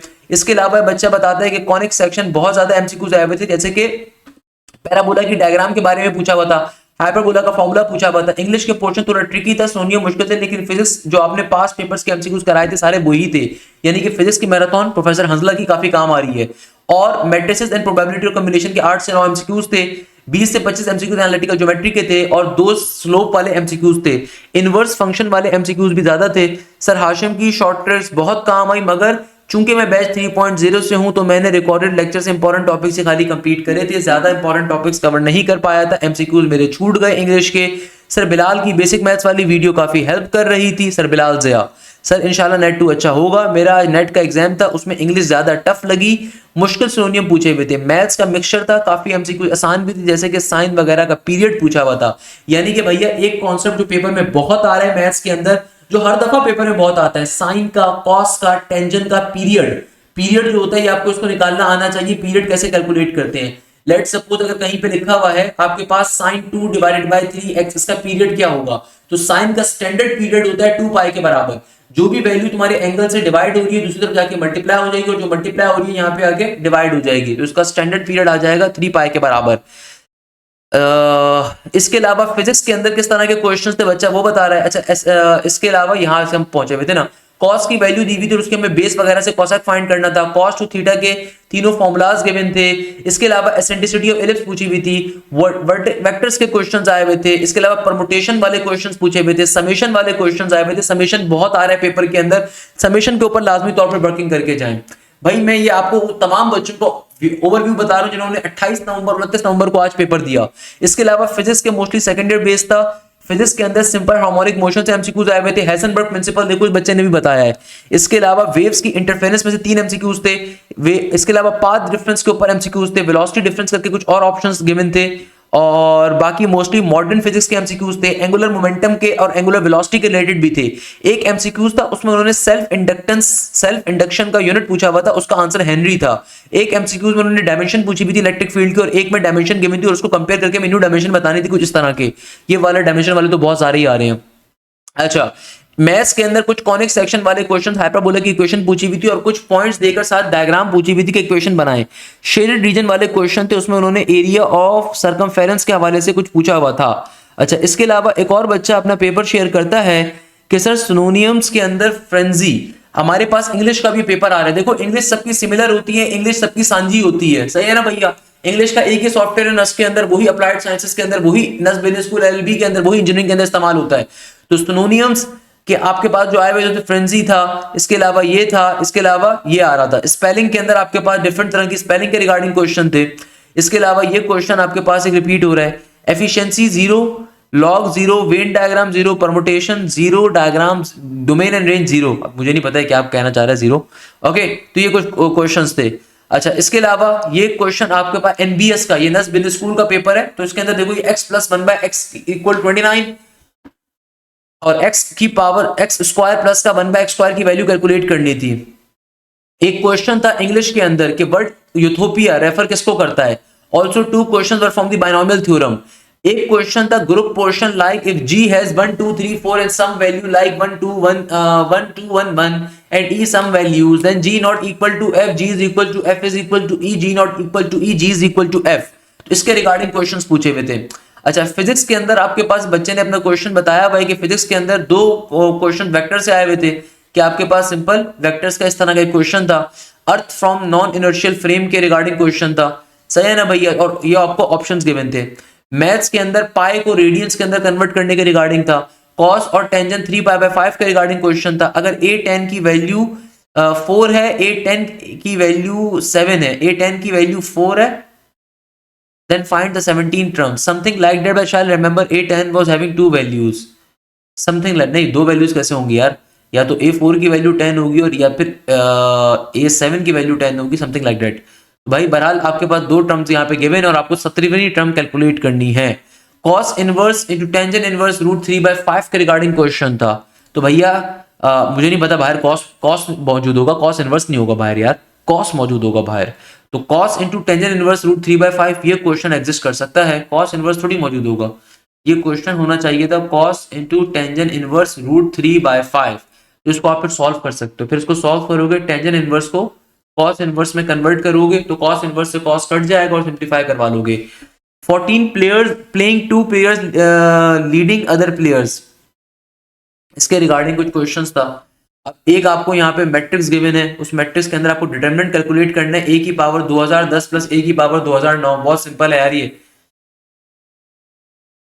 नेक्स्ट क्वेश्चन समेशन के रिगार्डिंग आ रहा था कि भाई आपके पास n की वैल्यू अगर 1 के बराबर है, इनिशियल वैल्यू अगर 1 है और एंडिंग वैल्यू इंफिनिटी है और आपके पास सीक्वेंस आ रहा है सिंपल नेचुरल नंबर्स का, तो भाई अगर तो इंफिनिटी तक जा रहा है ना तो भाई इसका सम पॉसिबल फिर नहीं होगा, फिर ये आपके पास नेचुरल नंबर्स के ऊपर नहीं होगा, क्योंकि फाइनाइट सम का फॉर्मूला होता है n into N plus one divided by two. यहाँ पे अगर फाइनाइट सम नहीं है तो फिर डिपेंड करता है ऑप्शंस क्या आ रहे हैं। इसी तरीके से एक और क्वेश्चन था -1 की पावर 3/2, ये क्वेश्चन भी रिपीटेड है। सर्कमफेरेंस ऑफ द सर्कल के रिगार्डिंग क्वेश्चन था। विच फंक्शन इज अनडिफाइंड, इसके रिगार्डिंग क्वेश्चन था। अब आपको नीचे ऑप्शंस गिवन है, कौन सा फंक्शन अनडिफाइंड हो जाएगा, उसके ऊपर हमारे पास क्वेश्चंस एग्जिस्ट कर रहे थे। अच्छा, इसके अलावा हमारे पास 728 lies in which coordinate, repeated question है। Period of cos x plus 7π/3, ये सिंपल। अब ये मैटर करता है कि क्वेश्चन क्या था। अगर तो क्वेश्चन ये आ रहा है x प्लस का 7/3, तो सिंपल यहाँ पे कॉस की जो डोमेन आ रही होगी वो एग्जिस्ट करेगी। हाँ, बल्कि आप एक काम करो ना, सही है, क्वेश्चन मेरे पास क्या मौजूद है, क्वेश्चन यहाँ पर आ रहा है cos प्लस का x प्लस 7/3। इसको सॉल्व कैसे करोगे, यहाँ पे पहले आप इसके एंगल को एलसीएम को ब्रेक करोगे तो बन जाएगा x/3 प्लस का 7/3। अब हमें पता है कि कॉस की डोमेन, कॉस का पीरियड क्या होता है, कॉस का पीरियड होता है 2π के बराबर स्टैंडर्ड पीरियड। यहाँ पे एंगल से 3 डिवाइड हो रहा है, यहाँ पे जाके मल्टीप्लाई हो जाएगा तो इसका पीरियड होगा सिंपल 6π के बराबर। If E is the eccentricity of the ellipse, then what is the formula of A in journal? भाई अगर आपके पास ये आपको एसेंट्रिसिटी का फॉर्मूला अगर गिवन है तो भाई ये एसेंट्रिसिटी 0 से बड़ी है, 1 से छोटी है, तो इलिप्स की एसेंट्रिसिटी है, तो इलिप्स का फॉर्मूला आपसे पूछा हुआ था। अब ये क्वेश्चन भी अगेन रिपीटेड ही आ रहा है, तो मैंने आपको 28 नवंबर 29 नवंबर के जितने पेपर्स आए गए सारे सॉल्व करवा दिए। तो भाई मैंने बड़ी मेहनत कर रहा हूँ इस चीज के ऊपर। अगर आप चाहते हैं कि आपकी तैयारी प्रॉपर्ली कवर हो तो भाई बैचेस के अंदर में तमाम चीजें ऑलरेडी पढ़ा रहे होते हैं, तो आपने बैच का लाजमी तौर पर हिस्सा बनना है। पाकिस्तान का कोई भी इदारा जो कि क्लेम करता है कि उसकी नस्ल के अंदर पोजीशन है, अल्हम्दुलिल्लाह उस जबरजल हमारी नस्ट के अंदर, फास्ट के अंदर, GIKI के अंदर, यूईटी के अंदर, कॉमसेट्स के अंदर, प्यास के अंदर, MD कैट के अंदर, पाकिस्तान की हर डोमेन के अंदर हमारे पास से हमारे बच्चों की पोजीशंस होती हैं। और इस बात का प्रूफ हमें हमारे सिंध के, इंटीरियर सिंध के गांव से एक बच्चे ने दिया जिसका नाम है सनी महेश्वरी। सनी महेश्वरी ने नेट नंबर 1 2026-25 के अंदर टॉप पोजीशन लेके साबित कर दिया कि भाई जिनके पास पैसा हो सिर्फ तालीम उनका हक नहीं है, तालीम हर एक का हक है। तो 166 जो कि अभी तक का स्कोर है नेट नंबर 1 का, अभी तक किसी और ने ब्रेक नहीं करा है तो आप मुझे जरूर पर्सनल के ऊपर भेज दीजिएगा, हमारे ऑफिशियल नंबर के ऊपर हम देख लेंगे कि भैया किसका 166 से प्लस का स्कोर अभी तक आया है। तो डे नंबर 8 है आज, अभी तक किसी का स्कोर 166 से ज्यादा का नहीं है। 140 बहुत सारों का है, हमारे बैच से तकरीबन 40 से ज्यादा बच्चों ने 140 प्लस का स्कोर अभी तक कर लिया, मैंने किसी का नहीं डाला क्योंकि 140 एक जमाना था बड़ी खुशी होती थी, अब इट्स एन एवरेज। अल्हम्दुलिल्लाह हमें मालूम है हमारी कैपेबिलिटी के ऊपर वो आ गया। हम टारगेट है हमारा 150 प्लस, 160 प्लस, 160 प्लस के ऊपर अप्रोक्सीमेटली ज्यादा से ज्यादा बच्चों का हो। और उसके लिए आपने नेट नंबर 2 की तैयारी अभी से स्टार्ट करनी है। नेट नंबर 2 के बैच में आपने अभी से एडमिशन लेना है। जज़ाकल्लाह खैर, thank you so much Hashim Dasani. Second number के ऊपर आप लाजमी तौर के ऊपर अगर आपके नेट 1 में जो भी स्कोर आया, नेट 2 की तैयारी अभी से स्टार्ट करें। नेट 1 में स्कोर कम आना इट नेचुरल बात है, पहली दफा बच्चा टेस्ट देता है। किसी भी नेट के अंदर किसी भी पार्ट का सिलेबस ज्यादा या कम नहीं आता, आपके पास मिक्स सिलेबस होता है फर्स्ट और सेकंड ईयर के FSC का, एप्टीट्यूड का। तो रिमेंबर दिस थिंग, तैयारी पूरी करनी है। तो आपको बैजेस के अंदर क्या खास बात मिलती है जो आपको यूट्यूब पे नहीं मिलती, मैं वो डिफाइन कर देता हूं। भाई बैजेस का सबसे बड़ा फायदा ये होता है जो आपको कहीं पे भी यूट्यूब पे नहीं मिलेगा। सबसे पहले नंबर के ऊपर लाइव क्लासेस के ऊपर कंप्लीट कोर्स आप लोगों का कवर होता है स्मार्ट बोर्ड के ऊपर। हर सब्जेक्ट के मल्टीपल टीचर्स होते हैं, मल्टीपल फैकल्टी मेंबर्स होते हैं, यानी कि मल्टीपल टीचर्स आप लोगों को चीजें कवर अप करवाते हैं और कंप्लीट वीक के ऊपर क्लासेस आपकी एक्सपेंड हो रही होती हैं। अब कोई बच्चा अगर वीक डेज पे बिजी है तो वीकेंड की क्लासेस को ले ले, कोई वीकेंड पे बिजी है तो वीकडेज के ले ले, बट अगर आप चाहते हो कि नेट 2 तक कंप्लीट कोर्स कवर हो तो अपने कंप्लीट वीक की क्लासेस को लाजमी लेना है। सेकंड नंबर के ऊपर जो भी लाइव क्लास होती है बेटा ये हमारे स्पेशलाइज्ड एलएमएस पोर्टल के जरिए होती है, और बहुत जल्द आप लोगों को ऐप का इंशाल्लाह ताला एक्सेस भी मिल जाएगा। तो ये एलएमएस पोर्टल के जरिए होती है। एलएमएस पोर्टल को सिर्फ वही बच्चा ज्वाइन कर सकता है अपने आईडी पासवर्ड के जरिए जो हम प्रोवाइड करते हैं, वहीं से आप लाइव क्लास को लेते हो, और जो भी लाइव क्लास कंडक्ट होती है उसकी रिकॉर्डिंग भी आप लोगों को प्रॉपर्ली प्रोवाइड की जाती है। सेकंड नंबर के ऊपर जो हमारा सबसे खास फीचर है कि भाई लाइव क्लास के अंदर टीचर जो भी टॉपिक कवर अप करवाएगा, जो भी टॉपिक आपको लाइव क्लास के अंदर टीचर कवर करवाएगा, हर सब्जेक्ट के 2 प्रोफेसर हैं, जो भी टीचर आपको क्लास में टॉपिक कवर करवाएगा वो उसका प्रैक्टिस शीट, प्रैक्टिस मटेरियल खुद प्रोवाइड करेगा। आपको खुद से कोई चीज परचेज करने की जरूरत नहीं है, वो प्रैक्टिस शीट आपको प्रोवाइड की जाएगी, और उस प्रैक्टिस शीट का वीडियो सॉल्यूशन भी आपको मिलता है। क्लास में जो टॉपिक कवर होगा, लेट्स सपोज इंटीग्रेशन कवर हुई, उसके 400 क्वेश्चन की 300 क्वेश्चन की प्रैक्टिस शीट मिल गई, और फिर उस प्रैक्टिस शीट के अंदर टॉपिकल वाइज क्वेश्चन मौजूद होंगे जिसको हम टीपीपीस कहते हैं, टॉपिकल पास्ट पेपर्स के क्वेश्चंस 400 पाकिस्तान की हर यूनिवर्सिटी के उसमें पास्ट पेपर्स के क्वेश्चन मौजूद होंगे, सारे क्वेश्चन ऑलरेडी मौजूद होंगे। और फिर जो हमारे एक तीसरे मेंबर होते हैं जो फैकल्टी के हर सब्जेक्ट के, जिनका नाम होता है टेस्टिंग डिपार्टमेंट के टीचर, उनका काम होता है उस प्रैक्टिस शीट का वीडियो सॉल्यूशन प्रोवाइड करना। इसी तरीके से आप लोगों के प्रॉपर्ली टेस्ट कंडक्ट होते हैं, और उन टेस्टों का प्रॉपर्ली अगेन वीडियो सॉल्यूशन भी मिलता है, और ये टेस्ट सिर्फ एक दफा कंडक्ट नहीं होते, आप लोगों के वीकली टेस्ट अलग होते हैं, यानी कि वीकली टेस्ट का सिलेबस आपके पास अलग होता है। इसके अलावा जब एक महीना कवर हो जाता है तो फिर ग्रैंड टेस्ट आपके अलग होते हैं, जब तक जितना कंटेंट उस तक कवर हुआ उसका टेस्ट होता है। इसके अलावा आपके हर यूनिवर्सिटी से पहले उसके स्पेशलाइज्ड एफएलपीस कवर अप होते हैं। इसके अलावा आप लोगों को सबसे ज्यादा जो फायदा मिलता है वो मॉक टेस्ट मिलते हैं आप लोगों को। इसके अलावा आप लोगों के चैप्टर वाइज टेस्ट अलग से कवर हो रहे होते हैं। तो इतनी ज्यादा बड़ा प्रैक्टिस जोन आपको मिलता है, तो अगर फिर भी अच्छे नंबर नहीं लेकर आओगे तो फिर क्या करोगे, ये सारी फायदा आप लोगों को होता है। इसके अलावा सबसे इंपॉर्टेंट चीज और सबसे फायदेमंद चीज जो यहाँ पे होती है कि भाई जो भी लाइव क्लास कंडक्ट होती है उसकी रिकॉर्डिंग तो मिल रही है, साथ साथ आपके पास कंप्लीट कोर्स की रिकॉर्डिंग भी अवेलेबल होती है कि इन केस अगर कोई बच्चा खुद से कोई टॉपिक कवर करना चाहता है तो वो भी आप कवर कर सकते हो, तो आपके पास कंप्लीट कोर्स की रिकॉर्डिंग अवेलेबल होती है। इस बैच का फायदा ये होगा, क्या फायदा होगा भाई, नॉर्मली इदारों के अंदर ये होता है कि उनके जो बैचेस होते हैं वो 3 महीने 4 महीने में खत्म हो जाते हैं एक दफा की फीस के बाद। हमारे बैचेस के अंदर आप जो फीस पे करोगे ये पूरे एकेडमिक ईयर की होगी, अगस्त 2026 तक ये वैलिड होगी। इसके अंदर फायदा क्या होगा कि भाई लेट सपोज मैं एक एग्जांपल देता हूं, मैथ्स के अंदर प्रोफेसर आफ्ताब पढ़ा रहे हैं आपको मैथ्स, और प्रोफेसर हाशिम भी, सही है ना भैया। तो जैसे ही professor Hashim let suppose second year aptitude maths पढ़ा रहे हैं, प्रोफेसर आफ्ताब आपको फर्स्ट ईयर एप्टीट्यूड मैथ्स पढ़ा रहे हैं, मैं एक एग्जांपल दे रहा हूं। जैसे ही second year aptitude maths sir Hashim complete करवाएंगे वो फर्स्ट ईयर एप्टीट्यूड पे चले जाएंगे, first year sir Aftab complete करवाएंगे सेकंड ईयर पे चले जाएंगे। Towards the end of the academic year ये पैटर्न चलता जाएगा। तो आपका मल्टीपल टाइम कोर्स कवर हो रहा है लाइव क्लासेस के अंदर। आपने लेट सपोज किसी कॉलेज की वजह से, किसी कोचिंग की वजह से, एकेडमी की वजह से लाइव क्लास नहीं ले सके, मिस हो गई, वो दोबारा टॉपिक भी कवर होगा, सेम प्रोफेसर भी कवर करवाएगा, दूसरा टीचर भी कवर अप करवाएगा। प्रोफेसर बिलाल भी आपको कोर्स कवर करवा रहे हैं, प्रोफेसर रोनाल्ड विल्फर्ड भी आपको कोर्स कवर करवा रहे हैं। पाकिस्तान के बहुत बड़े बड़े नाम अल्हम्दुलिल्लाह ज़वजल हमारे इदारे का हिस्सा हैं।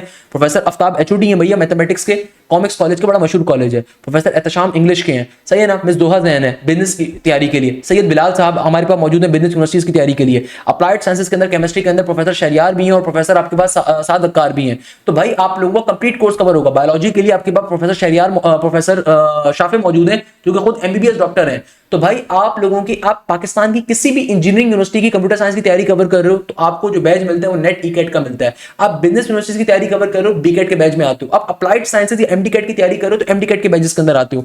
तो बताने का मकसद ये कि आपके तमाम टॉपिक्स मल्टीपल टाइम्स कवर होते हैं। भाई ये तमाम फैसिलिटीज आपको यूट्यूब पे नहीं मिल सकती, यूट्यूब पे कोई गाइडेंस नहीं मिलती। इसके अलावा सबसे बढ़कर आप लोगों को, अब आप देखते होंगे कि हमारे एक स्पेशलाइज्ड टीम है, उस टीम के अंदर प्रॉपर्ली आपके पास कोऑर्डिनेटर का एक्सेस अवेलेबल है। भाई आपको अपना कोई एकेडमिक शेड्यूल डिजाइन करवाना है, कोई इशू है, आपको कोई प्रॉब्लम है, कोई टाइम टेबल का इशू आ रहा है, कोऑर्डिनेटर का नंबर गिवन है, उसके ऊपर आप मैसेज कर सकते हो। कोई प्रॉब्लम है कोऑर्डिनेटर डिस्कस कर सकते हो। इसके अलावा आप लोगों को सबसे खास फीचर जो हमारे बैचेस के अंदर मिलता है, भाई लाइव क्लासेस तो आप लोगों की हो रही हैं, मगर सबसे खास फीचर क्या है, आप लोगों की लाइव डाउट क्लासेस भी कंडक्ट होती हैं। ये पाकिस्तान की किसी इदारे के अंदर फैसिलिटी आपको नहीं मिलती। लाइव डाउट क्लासेस का मतलब ये है कि भाई लेट सपोज अगर कोई बच्चा है जिसने कोई भी प्रैक्टिस मटेरियल सॉल्व कर रहा था, कोई भी प्रैक्टिस मटेरियल फंक का किसी भी किताब का आप सॉल्व कर रहे थे, आप कहीं फंसते हो, आपकी हर हफ्ते हर सब्जेक्ट की डाउट क्लास अलग से, जो नॉर्मल क्लास का अलग है, नॉर्मल क्लास का अलग है। और ये जो हमारे टेस्टिंग डिपार्टमेंट के टीचर, जैसे मैथ्स के अंदर प्रोफेसर हसन है, वो लाइव डाउट क्लास कंडक्ट करेंगे। He is a very senior aptitude professor. तो वो उनकी जिम्मेदारी ये होती है कि तमाम टेस्टों का वीडियो सॉल्यूशन बनाना, तमाम प्रैक्टिस मटेरियल का वीडियो सॉल्यूशन बनाना, इसके अलावा लाइव डाउट क्लास कंडक्ट करना। अगर एक हफ्ते में प्रोफेसर आफ्ताब के, प्रोफेसर हाशिम की क्लासेस अलग होंगी, दोनों का प्रैक्टिस मटेरियल अलग होगा, दोनों का वीडियो सॉल्यूशन डिजाइन करना, दोनों की लाइव डाउट क्लास को कंडक्ट करना। हर सब्जेक्ट में ये सिनेरियो, जैसे कि प्रोफेसर उस्मान हमारे पास मौजूद है फिजिक्स के अंदर, केमिस्ट्री के अंदर दूसरे प्रोफेसर मौजूद हैं, बायो के अंदर दूसरे मौजूद हैं, इंग्लिश के अंदर प्रोफेसर एहतशाम ही खुद अपनी डाउट क्लास भी कंडक्ट कर रहे होते हैं। मिस जोहा जैन आपको मिलती है बिजनेस स्कूल यूनिवर्सिटी के बच्चे तैयारी कर रहे होते हैं उनके लिए। इसके अलावा ना सिर्फ ये बल्कि आपके सपोर्ट व्हाट्सएप ग्रुप अलहदा होते हैं। सपोर्ट व्हाट्सएप ग्रुप आप लोग जो है ना बारी बारी जो मैसेज कर रहे होते हैं लोगों को, भाई व्हाट्सएप ग्रुप में ऐड कर दो, तो आप लोगों के स्पेशलाइज बैच के व्हाट्सएप ग्रुप्स होते हैं जहां पे डाउट टीम अलहदा है। अब आप सोचो कि यार 8,000 रुपए फीस ले रहे हैं, कितना चीजें प्रोवाइड कर रहे हैं। सपोर्ट व्हाट्सएप ग्रुप्स का मतलब ये होता है कि भाई वहां पे डाउट टीम हमारी अलहदा है। ये डाउट टीम टीचर्स की नहीं है, वो जूनियर टीचर्स होते हैं जो कि भैया डिफरेंट यूनिवर्सिटीज अच्छी यूनिवर्सिटीज में बैठे हुए, वो हमारे डाउट टीम में मौजूद हैं। वो टीचर नहीं है, वो डाउट टीम में। क्या आपकी कोई क्वेरीज है जो व्हाट्सएप पे पूछना चाहते हो वहां पे पूछ सकते हो। तो सपोर्ट व्हाट्सएप ग्रुप के ऊपर डाउट टीम अलग होती है। तो आपको ये तमाम फीचर्स मिलने हैं। अगर ये फीचर्स यूट्यूब पे कहीं मिल जाए बेटा तो हमें भी बता दीजिएगा, हम भी वहां से कर लेंगे। ऐसा पॉसिबल नहीं है। तो अल्हम्दुलिल्लाह ज़वजल बेतहाशा बच्चे बैचेस में आते हैं हर साल और बहुत अच्छा परफॉर्म करते हैं। तो अगर आप चाहते हो कि भैया नेट 2 की, नेट 3 की, नेट 4 की, ई कैट की, या फिर एमडी कैट की, या बी कैट की, या नस बिजनेस स्कूल की, या फिर फास्ट यूनिवर्सिटी की, एनईडी की, मैरान की, आईबी की, लम्स की, जीआईके की, एनटीएस की, किसी भी यूनिवर्सिटी की आप तैयारी कवर करना चाहते हो, आपके स्पेशलाइज्ड बैचेस होंगे जिन बैचेस में एफएलपीज भी कवर करोगे, मॉक टेस्ट भी कवर करोगे, पास्ट पेपर्स भी कवर करोगे। उसके लिए बैच का हिस्सा लाजमी तौर पर बनना ही बनना है। जज़ाकल्लाहु खैर, thank you so much. Hashim दिया साइनिंग ऑफ।